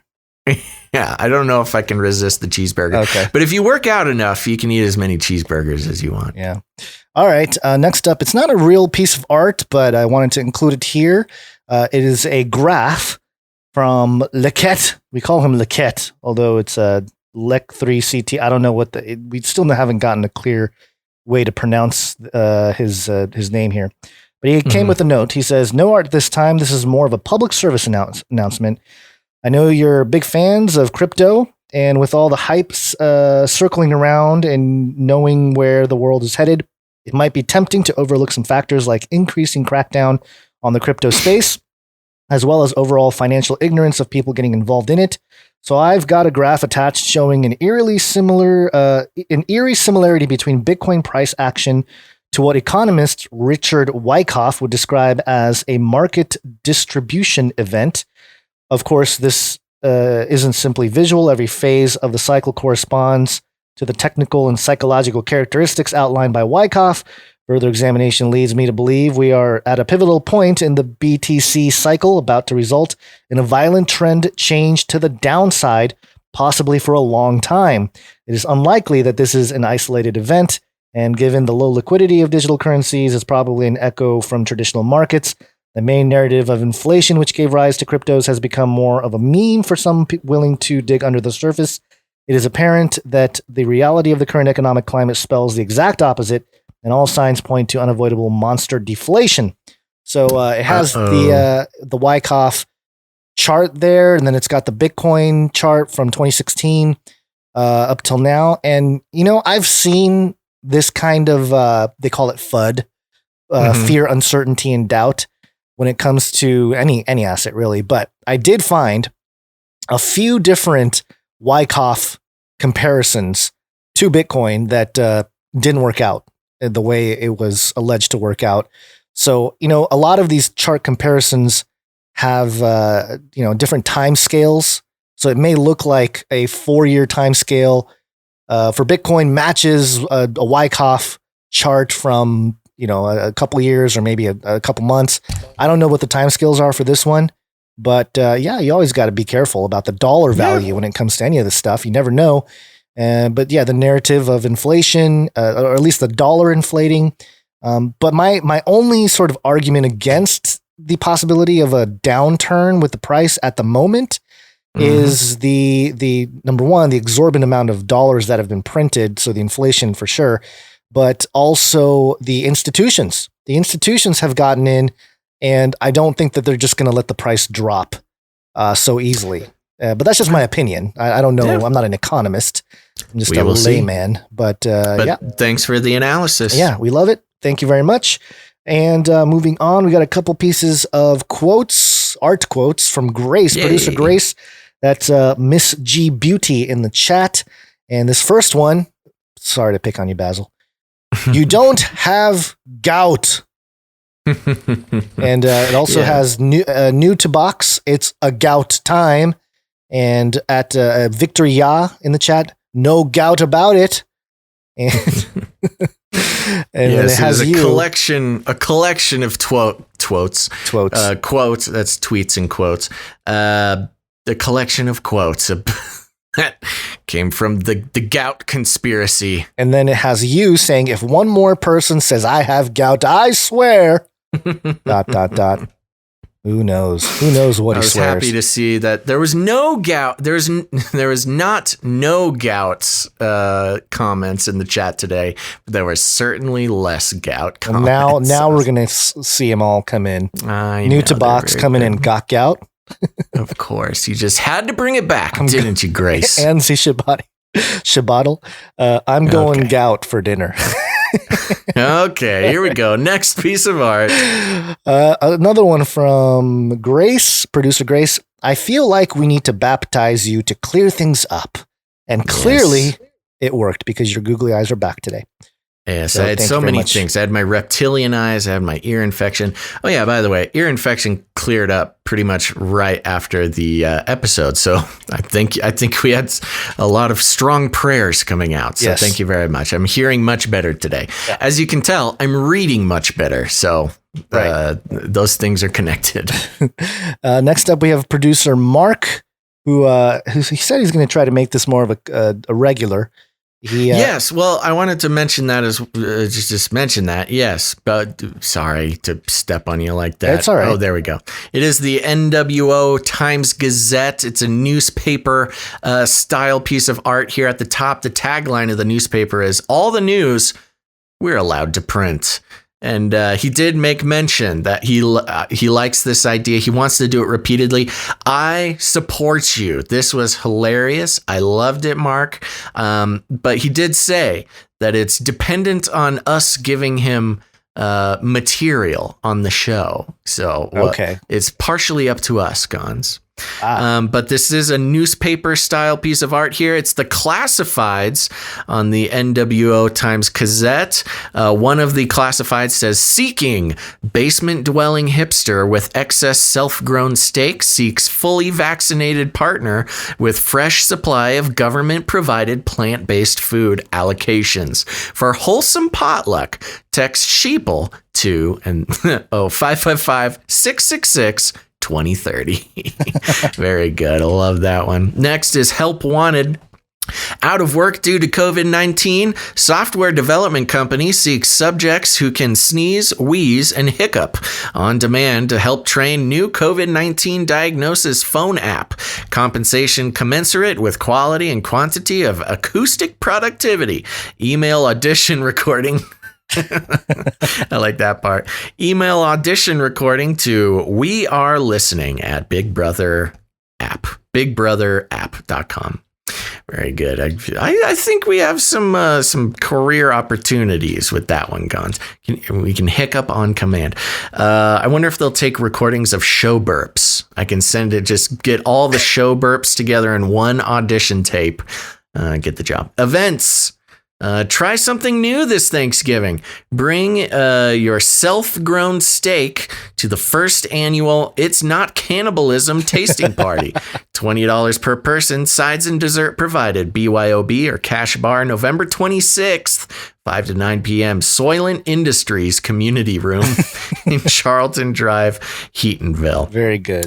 This was regarding the self-grown human meat is not cannibalism, thanks to our moral and ethically sound scientists. We appreciate that. Yeah. Just a quick mention here. We forgot to read a note from producer Michael B. From PayPal, and let me just do that now. He said, add this to the gout relief fund. No. Also, Arise Chicken. Oh.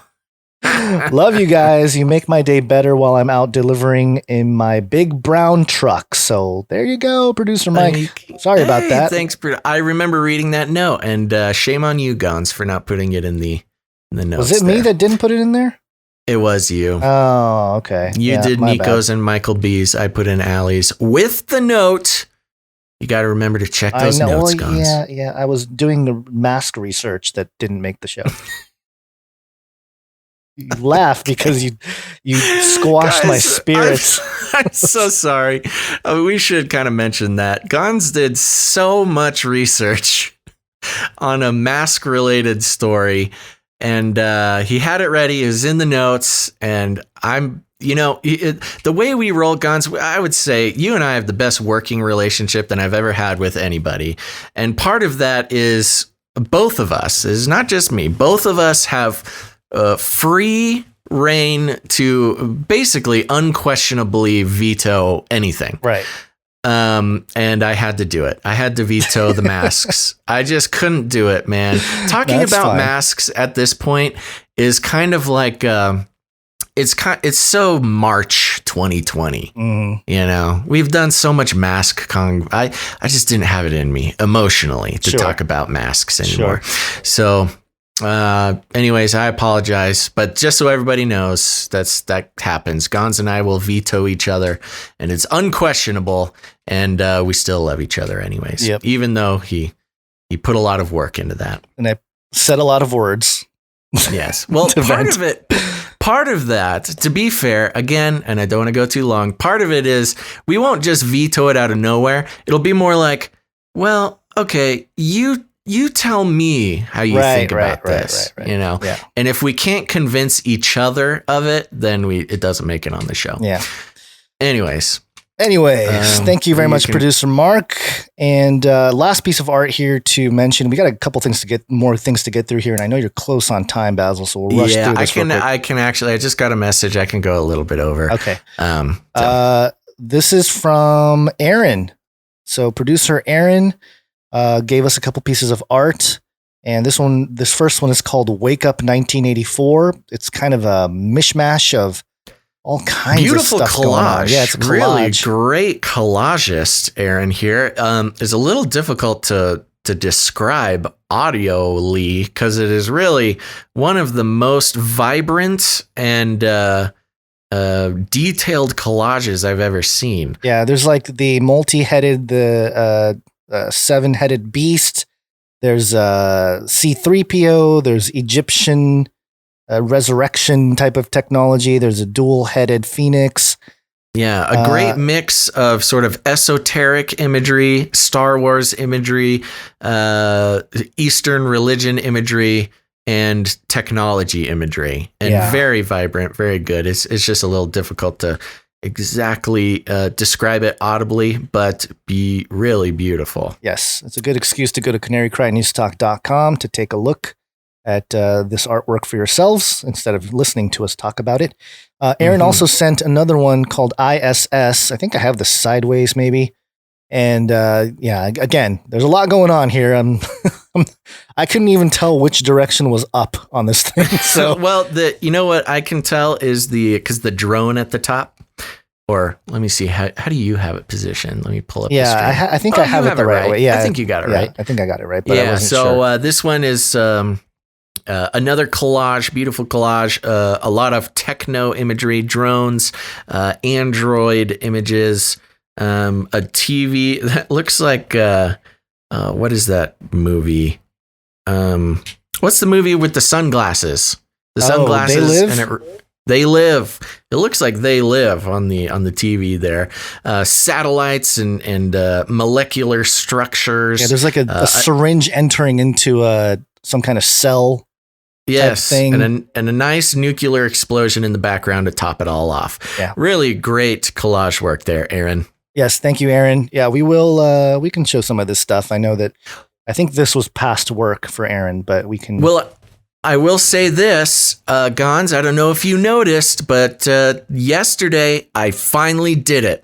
I posted on Instagram. Oh, I did not notice because I don't really use Instagram. So I know, but our Instagram followers noticed. So that's right. I got the system down. I'm going to be posting on Instagram. So another great way to catch all this art, if you don't want to go to canarycrynewstalk.com, is to follow us on Instagram. I'll be posting the episodical art sort of slideshow thing after every episode. So you're going to want to do it. Go do it. Follow us on Instagram, canary.cry.radio.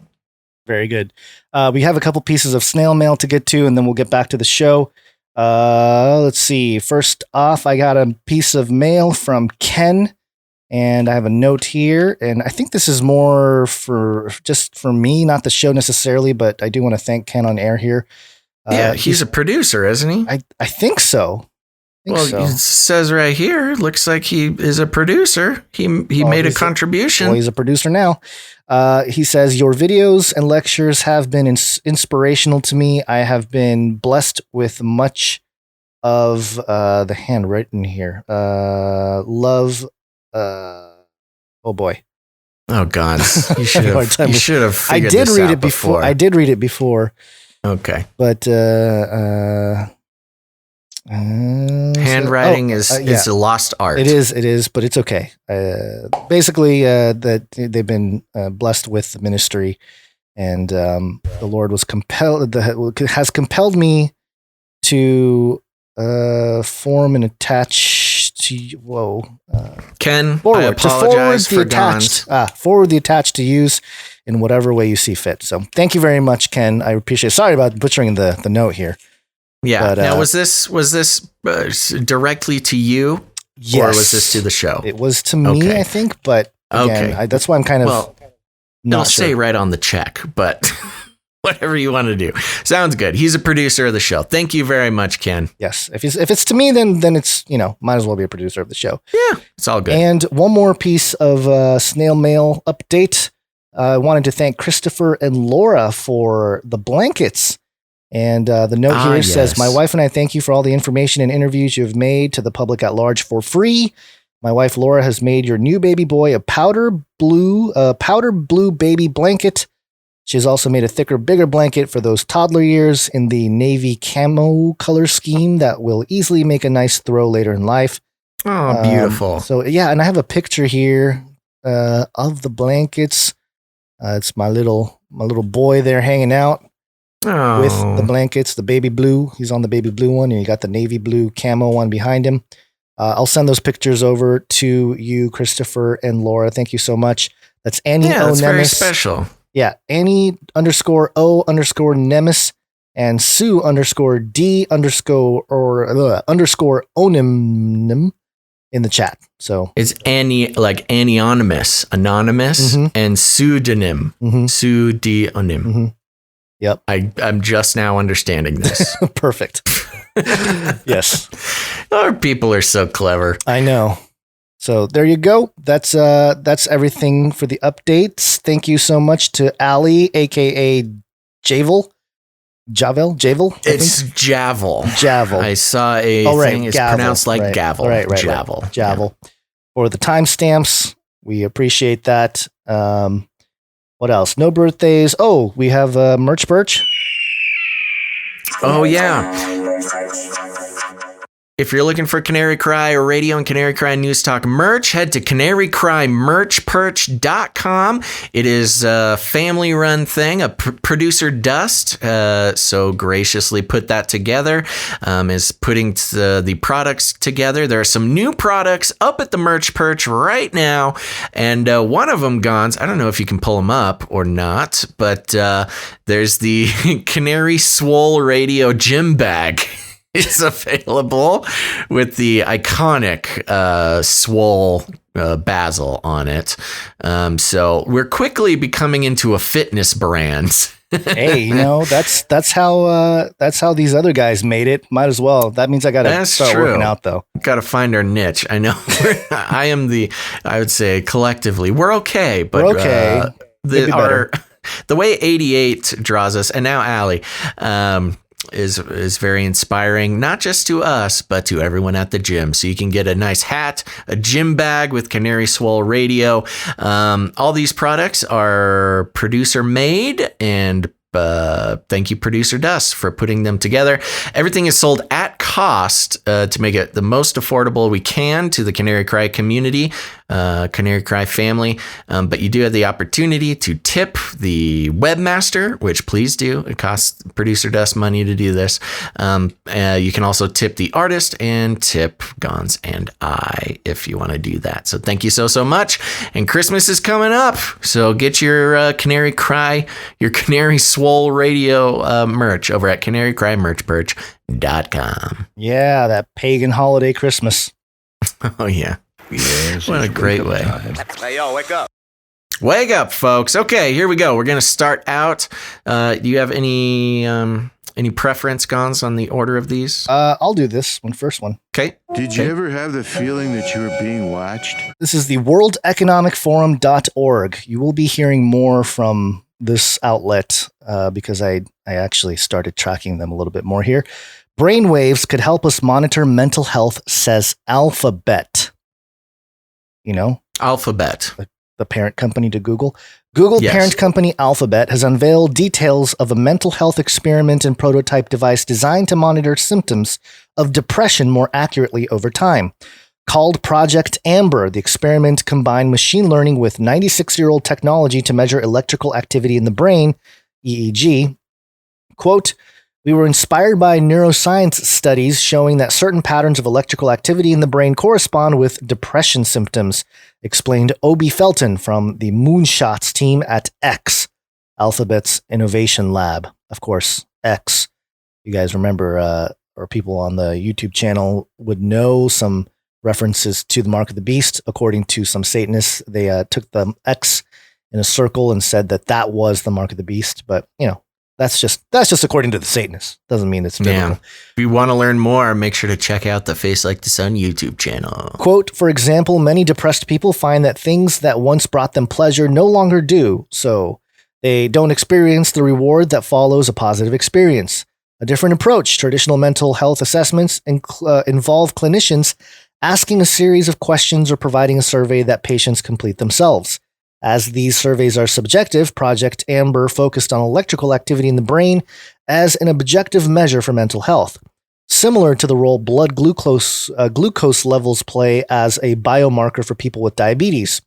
The team developed a prototype headset described as an easy-to-use, low-cost, research-grade EEG system. This is a quote, in our final prototype, the headset slips on like a swim cap and can be put on by anyone with minimal training, taking around 3 minutes to set up, Felton says. Collaborative research, the research, who includes neuroscientists, hardware and software engineers, machine learning specialists, and medical science products experts, also developed machine learning software to process the data collected by the headset. Quote, oh, great. There was a notably strong interest in using technology as a tool for ongoing monitoring, capturing changes in mental health states over time, to learn what happens between visits to clinicians.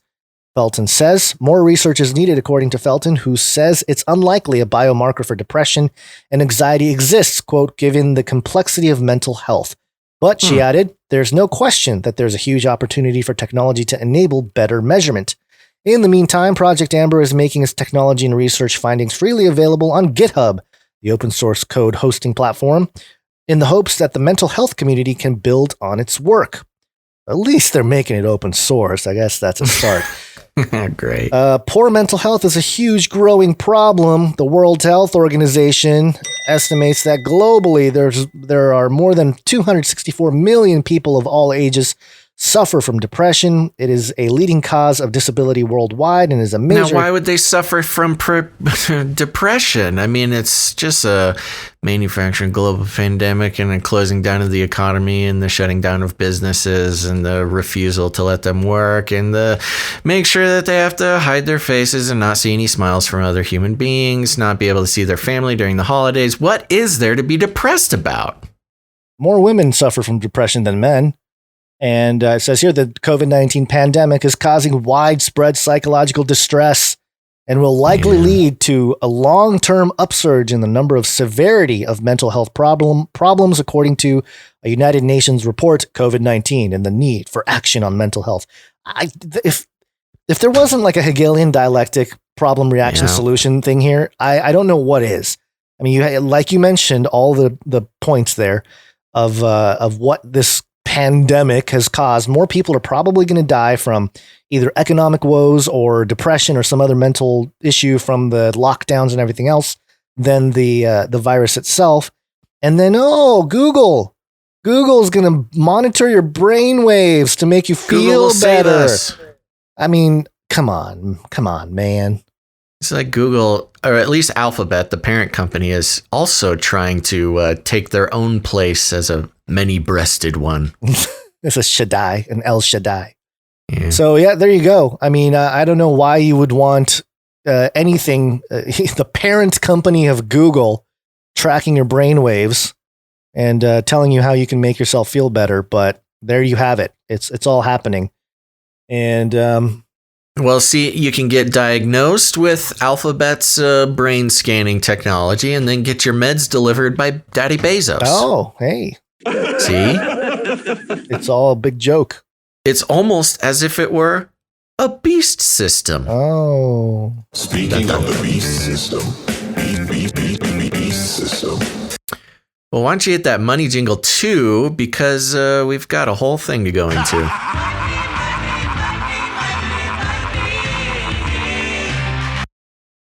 Okay, so we'll tackle this one together here, Gons, but I'll start out. This is coming from Carnegie Endowment. Oh, yes. Okay. Carnegie Endowment. Wow. There's a lot of vowels in a row when you spell carnegieendowment.org. And the title of this is International Strategy to Better Protect the Financial System Against Cyber Threats. Preface: in February 2016, a few months after Carnegie began its work on this project, a cyber attack shook the finance world. Hackers had targeted SWIFT, the global financial system's main information network, trying to steal $1 billion US dollars, nearly 0.5% of Bangladesh's GDP. What a strange reference to make. From the Bangladeshi... Oh. I was going to say, keep reading, bud. The next 3 words will clear it up for you. Nearly 0.5% of Bangladesh's GDP. From the Bangladeshi Central Bank over the course of a weekend. It was a wake-up call revealing that cyber threats targeting the financial sector were no longer limited to low-level theft, but could now pose systemic risk. Only a few months later in 2015, only a few months earlier in 2015, the Carnegie Endowment for International Peace had launched an initiative to better protect the global financial system against cyber threats. Our first step was to develop a proposal for the G20 to launch a work stream dedicated to cybersecurity in the financial sector. In March 2017, the G20 finance ministers and central bank governors outlined an initial roadmap to increase the cyber resilience of the international financial system. In the wake of the Bangladesh incident, Carnegie expanded its work, complementing the G20 project with the development of an action-oriented, technically detailed cyber resilience capacity-building toolbox for financial institutions. Launched in 2019 in partnership with the IMF, SWIFT, FS Isaac, I don't know what that is, Standard Chartered, and Global Cyber Alliance, and the Cyber Readiness Institute. This toolbox is now available in 7 languages, and we are continuing to track the evolution of the cyber threat landscape and incidents involving financial institutions through a collaboration with Bay Systems. What's up, Gen Z? I'm sorry. This is my Bay Systems. Love it. To raise more awareness among senior officials of the growing threat, Carnegie also hosted a series of roundtables at the Munich Security Conference, including a cyber war game dedicated to cybersecurity and the financial system. We co-hosted a high-level roundtable with the IMF for central bank governors and launched a workshop series at Wilton Park to strengthen the relationships among financial authorities, industry, and law enforcement, as well as national security agencies. Almost done here. In July 2019, an international group convened by Carnegie of leading experts in governments, central banks, industry, and technical community decided that there would be value in developing a longer-term international cybersecurity strategy for the financial system. This report is the result of that project and offers a vision for how the international community could better protect the financial system against cyber threats. The recommendations are designed to inform the deliberations among the G20, G7 relevant standard-setting bodies, as well as the annual meeting of the World Economic Forum and the Munich Security Conference. Written by Carnegie experts, this document includes feedback obtained through consultations with more than 200 stakeholders in government, the Financial Regulatory Committee, industry, and academia. An international advisory group formed in the fall of 2019 provided strategic advice throughout the project. In February 2020, following Carnegie's presentation of this project, what good timing. I know. In February 2020. Yeah. Following Carnegie's presentation of this project at the forum's annual meeting in Davos the previous month, the World Economic Forum became an official partner. Dun, dun, dun.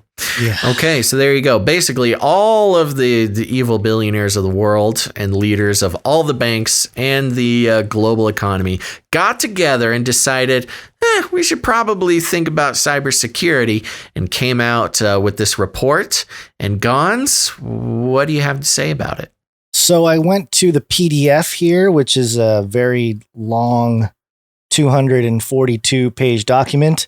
And I didn't go through the entire thing, but it goes through the strategies and the different things they want to do, and then the different threats, the threat levels, and a couple of things that jumped out. First off, they do mention the G20, the GPFI, and they say the FIAP, FIAP, aligns efforts with the UN's 2030 Agenda for Sustainable Development.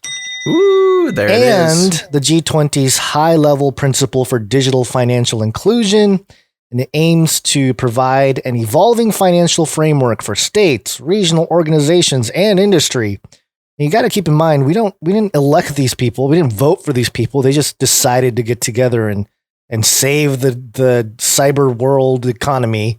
Yeah, which is the craziest part to remember about a lot of this. The World Economic Forum, which, at this point is being heralded as like the authority of global, economics, as well as the IMF. I believe that the IMF is a little bit more authoritative, I think, as far as being given authority, but not much. They're just billionaires who got together. I mean, they're just people who just decided to start these organizations and just somehow took over the global economy.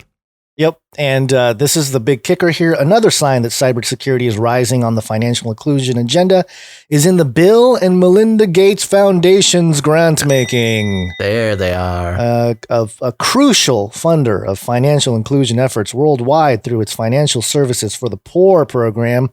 The Gates Foundation awarded the first grant explicitly focused on cybersecurity in DFS in 2018 in Columbia University's DFS Observatory.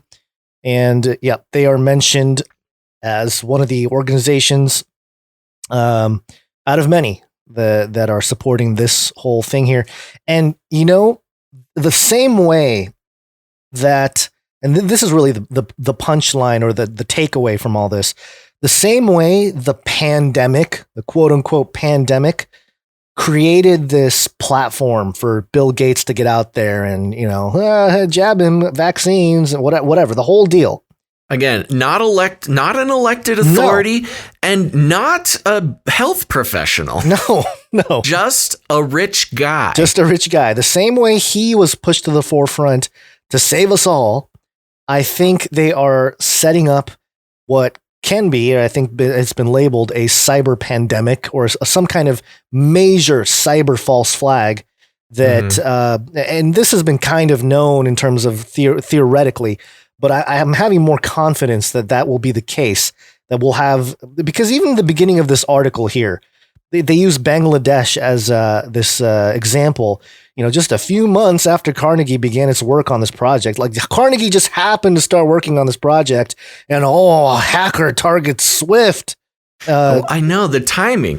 Yeah. They start on the project, then Swift, which is really, if you don't know about Swift, it's the financial network in the world. And it's really outdated. If you send money, if you get money through like direct deposits from your work, if you really anything, if you do any online banking, Swift is part of that process. It's a middleman, right? Basically. So, pretty much for all practicality in this conversation, Swift is like the middleman of all money moving in the entire world. Right. And so I totally see a false flag event taking place here where the internets go down, the financial systems go down, all your banks are down, and then everything flips back on and there's Bill Gates' face on everyone's screen. Everything's going to be all right. or Bezos, maybe, Who knows? Whoever. All of them. The whole crowd. It'll have Klaus Schwab in there, too. Klaus will be there. And they'll say, the reset has occurred. Because if you think about what's a reset, on a computer or something, you got to turn it off, you got to turn it back on, right? I mean, if you think about it, I think that's how you fix anything. Any IT professional knows. If you're having a problem, just turn it off, turn it back on. I really think they're setting it up for a massive entire world type of reset. And that's not a great sign for something like Bitcoin. Although, the ledger will remain. Well, yeah, well, be careful. I will say this is a great example of something I brought up and we discussed a few episodes ago regarding the concept of a one world government. And of course, this is something that's been talked about for a while. But a lot of times it's talked about in the sense of like, this is what's coming. It's coming, the one world government. In the most important ways, in the most important measurable ways, we are in a one world government right now. Yeah. And it's not the UN, and of course I'm aware of all this, and yes, the UN is part of it, but it's not just government in the way we think about it, in that, a constitutional law-keeping organization. But as far as financially, we are and have been under a one world government for a while. Yeah. Because as we know, any government around the world bends the knee to the economic forces of a region. Yeah. It's, if you could give me the choice of being president of the world or president of the World Bank, I would much rather be president of the World Bank. Yeah. Because, governments bend the knee to the economic forces. And what you have here is a group of the biggest economic forces in the world. SWIFT alone is at the top of that pyramid. But of course, IMF, WEF, not really sure what FS Isaac is. I should probably learn who they are, but Standard Charter, all these all these giant economic organizations, that is the one world government. They are currently the one world government. They get together and make decisions that affect the entire world. And it doesn't matter. The best part about it for them is that they don't need to be a quote unquote government. They don't need to make any individual ruling choices. The choices they make affect every government in the world. And this is one of the products that we've got from them. And lo and behold, it includes Agenda 2030 and pretty much everything we talk about. And if you just look at the list, they have it in alphabetical order here. You got the Bill and Melinda Gates Foundation. You have the Bank of Canada, and we had Trudeau talking about the whole Great Reset and the 2030 agenda, last couple episodes. You have China, Cyberspace Administration of China. And you also have China Banking and Insurance Regulatory Commission and People's Bank of China. So you have, again, it's one of those issues where if the nations are all so against each other, why are they partnering for these types of endeavors? Yeah. Well, that shows exactly what we're talking about. China and the CCP, the government of China, and the United States government are technically adversaries. Right. And yet, on the economic level, they are working together to make decisions that affect the entire world. Yeah. They're not considered enemies when it comes to the economic powerhouses that are going on in the geographical regions. So there you go. Very interesting. Yeah. I think it's fun to poke around on this PDF, maybe find some more fun stuff to look at. But you got it's India, in black and white. You got India, Interpol, but also the famous quote from Mayor Amschel Rothschild: "Permit me to issue control the money of a nation, and I care not who makes its laws." And it's really true. You control the money. Oh, you got Israel here. You got Israel working, Italy, Japan, Netherlands. It's all there. It's one big family. There you go. We do I guess this last story kind of supplements what we just talked about here. Sure. This is the news.un.org. Extortion, biowarfare, and terrorism. Extremists are exploiting the pandemic, says UN report. I won't read the whole thing. I just got a couple points here. Extremists like Jeff Bezos and Bill Gates and... No, extremists like poor podcasters. Oh, no. Quote, terrorists, violent extremists, and organized criminal groups are trying to take advantage of the coronavirus disease COVID-19 pandemic Con just said right there. Organized criminal groups. That's the IMF, the WEF, the World Bank. Right. To expand their activities and jeopardize the efficacy and credibility of response measures by governments. That's the UNICRI director, Antonia Marie De Meo, wrote in the introduction to the report entitled, Stop the Virus of Disinformation. Oh, no. Yeah. And Cyberdemic. Yeah, it's coming. She says it's here. Oh, it is here. I'm sick. I feel a show burp coming on. No. I think it's the Cyberdemic. It is also alarming that some terrorists and violent extremist groups have attempted to misuse social media to incite potential terrorists and intentionally spread COVID-19 and to use it as an improvised form of a biological weapon, Miss DeMeo wrote, which is like, what? What are you that is craziness. Who's using it as a biological weapon other than China? Inspired terrorism case, a notable case of inspired terrorism was that of Timothy Wilson, who plotted to detonate a bomb in a hospital caring for coronavirus patients in Kansas City. He died during a firefight with the U.S. Federal Bureau of Investigation in March. He had been active in at least 2 neo-Nazi channels on the social media platform Telegram, and his last online comment was an anti-Semitic message regarding the origin of COVID-19, the report said. And it goes on here. Conspiracy theories often meddle different and contradictory stories, the report said, including, quote, the identification of the 5G mobile phone signal as a vehicle to transmit the virus. We've heard all about that one. And debunking tools. The UNICRI researchers identified several instruments to debunk disinformation and misinformation, including data science tools, fact-checking apps, and artificial intelligence. But warning that technology countermeasures alone cannot stop abuse of social media. In a separate case of disinformation, the UN Refugee Agency has warned about fake information circulating on social media concerning the refugee situation in Ethiopia, such as reports that UN staff had been arrested in the Tigray region and had their vehicles confiscated. Quote, these are false. Sorry, let me... This is false. All of our personal vehicles in Tigray are accounted for. We urge those using social media to share information responsibly and from corroborated sources only, the UN agency said. So, yep, the climate is ripe. They're stirring the pot for the adversary, much like they did before 9/11. You know, all the terrorists and the Middle Eastern people, they're bad news. They're all terrorists.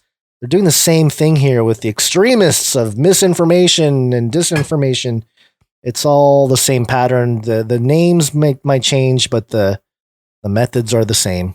We need the speech police to save us. Yeah, Obama's going to save us.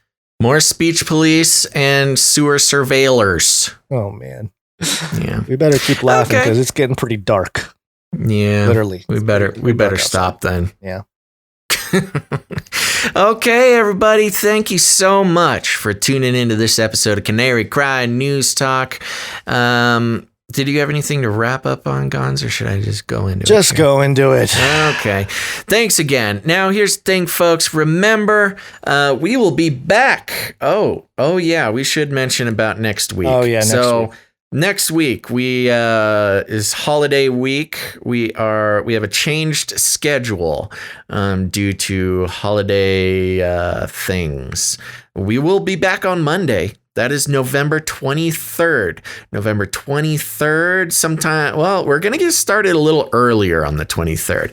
So I know when we get started early, it can throw some people off. So be ready. We're going to be trying our best to be live by noon. So be ready for that. Live by noon. Should we just give the whole rundown? Sure. So people can plan? Yeah, okay. So we're going to be doing Canary Cry News Talk at noon on November 23rd. That's on Monday. We're going to go for a couple hours on that. And then, if all goes according to plan, we will be doing a Canary Cry radio episode. Are we confident enough to announce the guest? I think so, yeah. Okay. Seems to be. Yeah, we'll be talking to Justin Fall, one of our colleagues and a very cool guy. I haven't seen Justin in person since Burning Man of 2018, 19, 18? One of those. Anyways, looking forward to talking to Justin Fall on Monday. So it'll be a double duty day for us on Monday. We're doing Canary Cry News Talk at noon, and then somewhere closely after 2, we'll be talking to Justin Fall. It'll be great. So make sure to plan for that. I believe we'll be trying to live stream our interview with Justin Fall from Fourth Watch. Yep. And there you go. Be here for that. Don't miss it. It's going to be great. And if you have questions and stuff for him in the chat, being in the chat will be a great place to ask those questions. So there you go. Now, remember, we will need producers for Monday's 2 shows to produce on Monday. So if you have been thinking about producing the show, go ahead and head over to patreon.com/CCNT for Canary Cry News Talk, patreon.com/CCNT. Or if you don't like Patreon, that's okay. You can head to canarycryradio.com/support. canarycryradio.com/support. That's right, canarycryradio.com/support. Great way to become a producer. And we need you producers because this is, we do not take advertising dollars from corporations. We are not brand friendly. And we just don't want to have them decide what we can and can't talk about. It wouldn't work anyways. And that's why we invite you to rebel against the New World Order. The global government of the financial system. Don't let advertisers go ahead and decide what media is worth existing or not. That's up to the people. That's up to you. So thank you very much to all of our supporters, and also to our producers in other ways, our artists. Very important to the show. Thank you very much to our artists. Who do we have today? Let me scroll. Of course, there's Ali. We had Lekect send us his Bitcoin graph there. Thank you to Grace. Thank you to producer Mark. Thank you to new artist producer Aaron. Thank you to Lloyd. That's the King's Kid in the chat. The Canary Cry Dutchman for sending in that jingle, as well as let's see here. Thank you to everybody. Oh, and Javel, which is Ali over there on YouTube, giving us our timestamps so people don't have to listen to all the nonsense over on the YouTube channels. They can just hit those timestamps and find a topic they want to listen to. That's a great and very important work. So we thank Ali for that as well. Let's see. Did I forget anything? Did you say thank you to Christopher and Laura? No. Oh, I will, because I got the blankets. You did. The soft blankets. Yes, very good. Thank you, so Christopher and Laura, and to all of our producers today. And here's the thing: you can help out the show in a lot of ways. You know, if financially is not in the cards, we totally understand. Look, don't feel guilty about not being able to support financially. We love you anyways. But another great way to support the show that's not financial is leaving ratings and reviews. You can leave ratings and reviews on iTunes or Stitcher or wherever you listen to the show.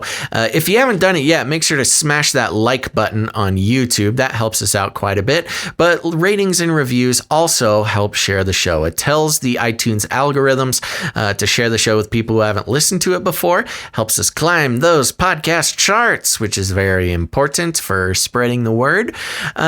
But you can also share the show on your social media. Just find an episode, click the little share button, share it around to your friends, your family, let people know. They might be on the road of waking up to the fact that the world is not what they thought it was.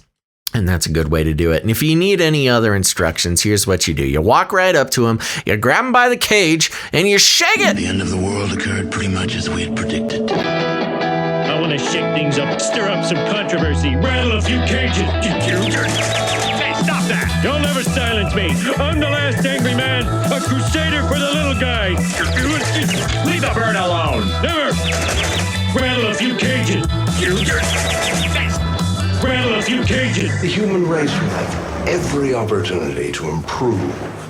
And if they don't? Ask Noah. That's right. Just ask Noah, folks. All right, your last reminder until Monday. Our next show will be Monday, November 23rd, sometime between noon. Well, no, it'll be at noon. Put it on your schedule. We'll be doing Canary Cry News Talk as well as a Canary Cry radio episode with Justin Fall, so make sure to show up for that or else. And any last words, Gons? Just leave us a rating and a review because... You're going down, Olstein! Still working on that. Yes. That's why. Because we need to top the Joel Osteen podcast in the podcast charts. It'll happen one of these days. All right, everybody. Thank you for tuning into this episode of Canary Cry News Talk. Make sure to tune in next time. But until then, think outside the cage. I tried to tell you. Look it up. Called it. It's gotta be biblical. Sinful generation!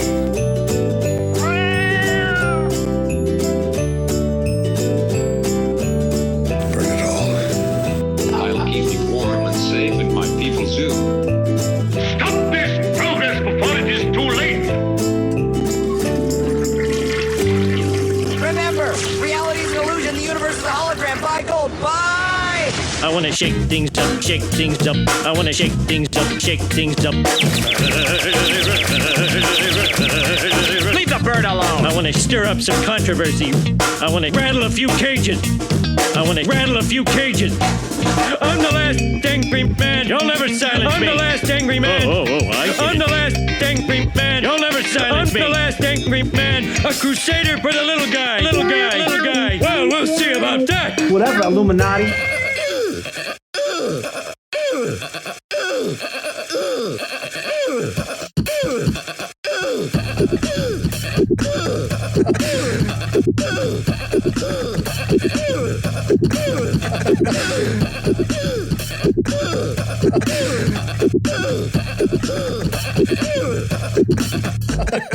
Fun fact, I believe it was another fun fact. Fun fact. Another fun fact. Brings me back to my Screamo days.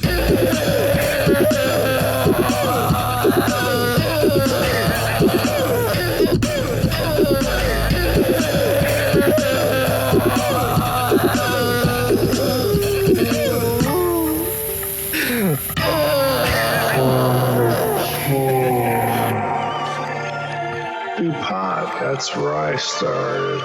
Light up a huge blunt, a joint. Give everybody magic mushrooms. Smoke. The CIA, I mean, lots of intelligence agencies have tested secretly dosing communities. LSD. Psychoactive pills should be covertly administered.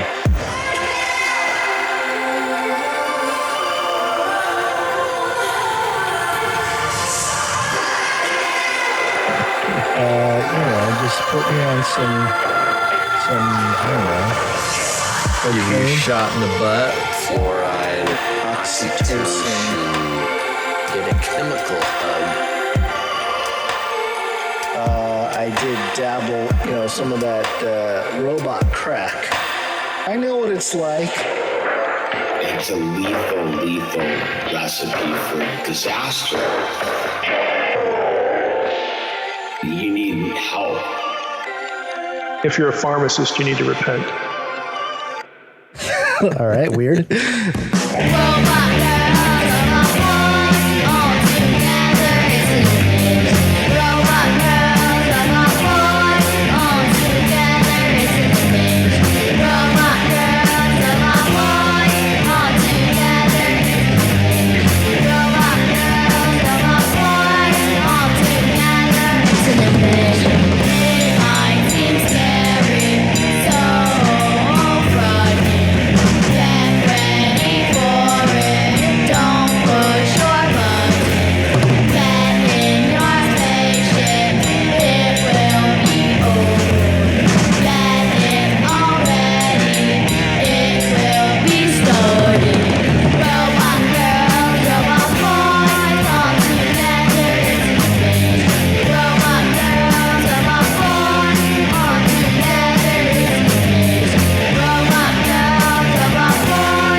future humans will be confined in a people's zoo. I'll keep you safe and warm in my people's zoo. I'll keep you safe and warm now in my people's zoo. You, yeah, you in my people's zoo. I'll keep the cameras on in my people's zoo. I'll keep the cameras on now in my people's zoo. You, yeah, you in my people's zoo. Deep.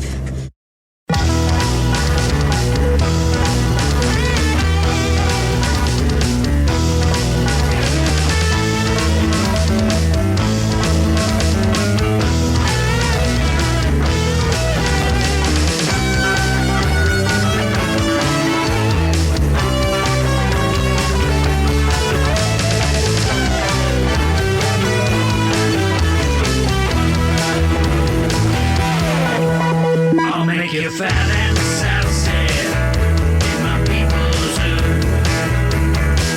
I'll make you fat and sassy in my people's zoo. You, yeah, you. You, yeah, you.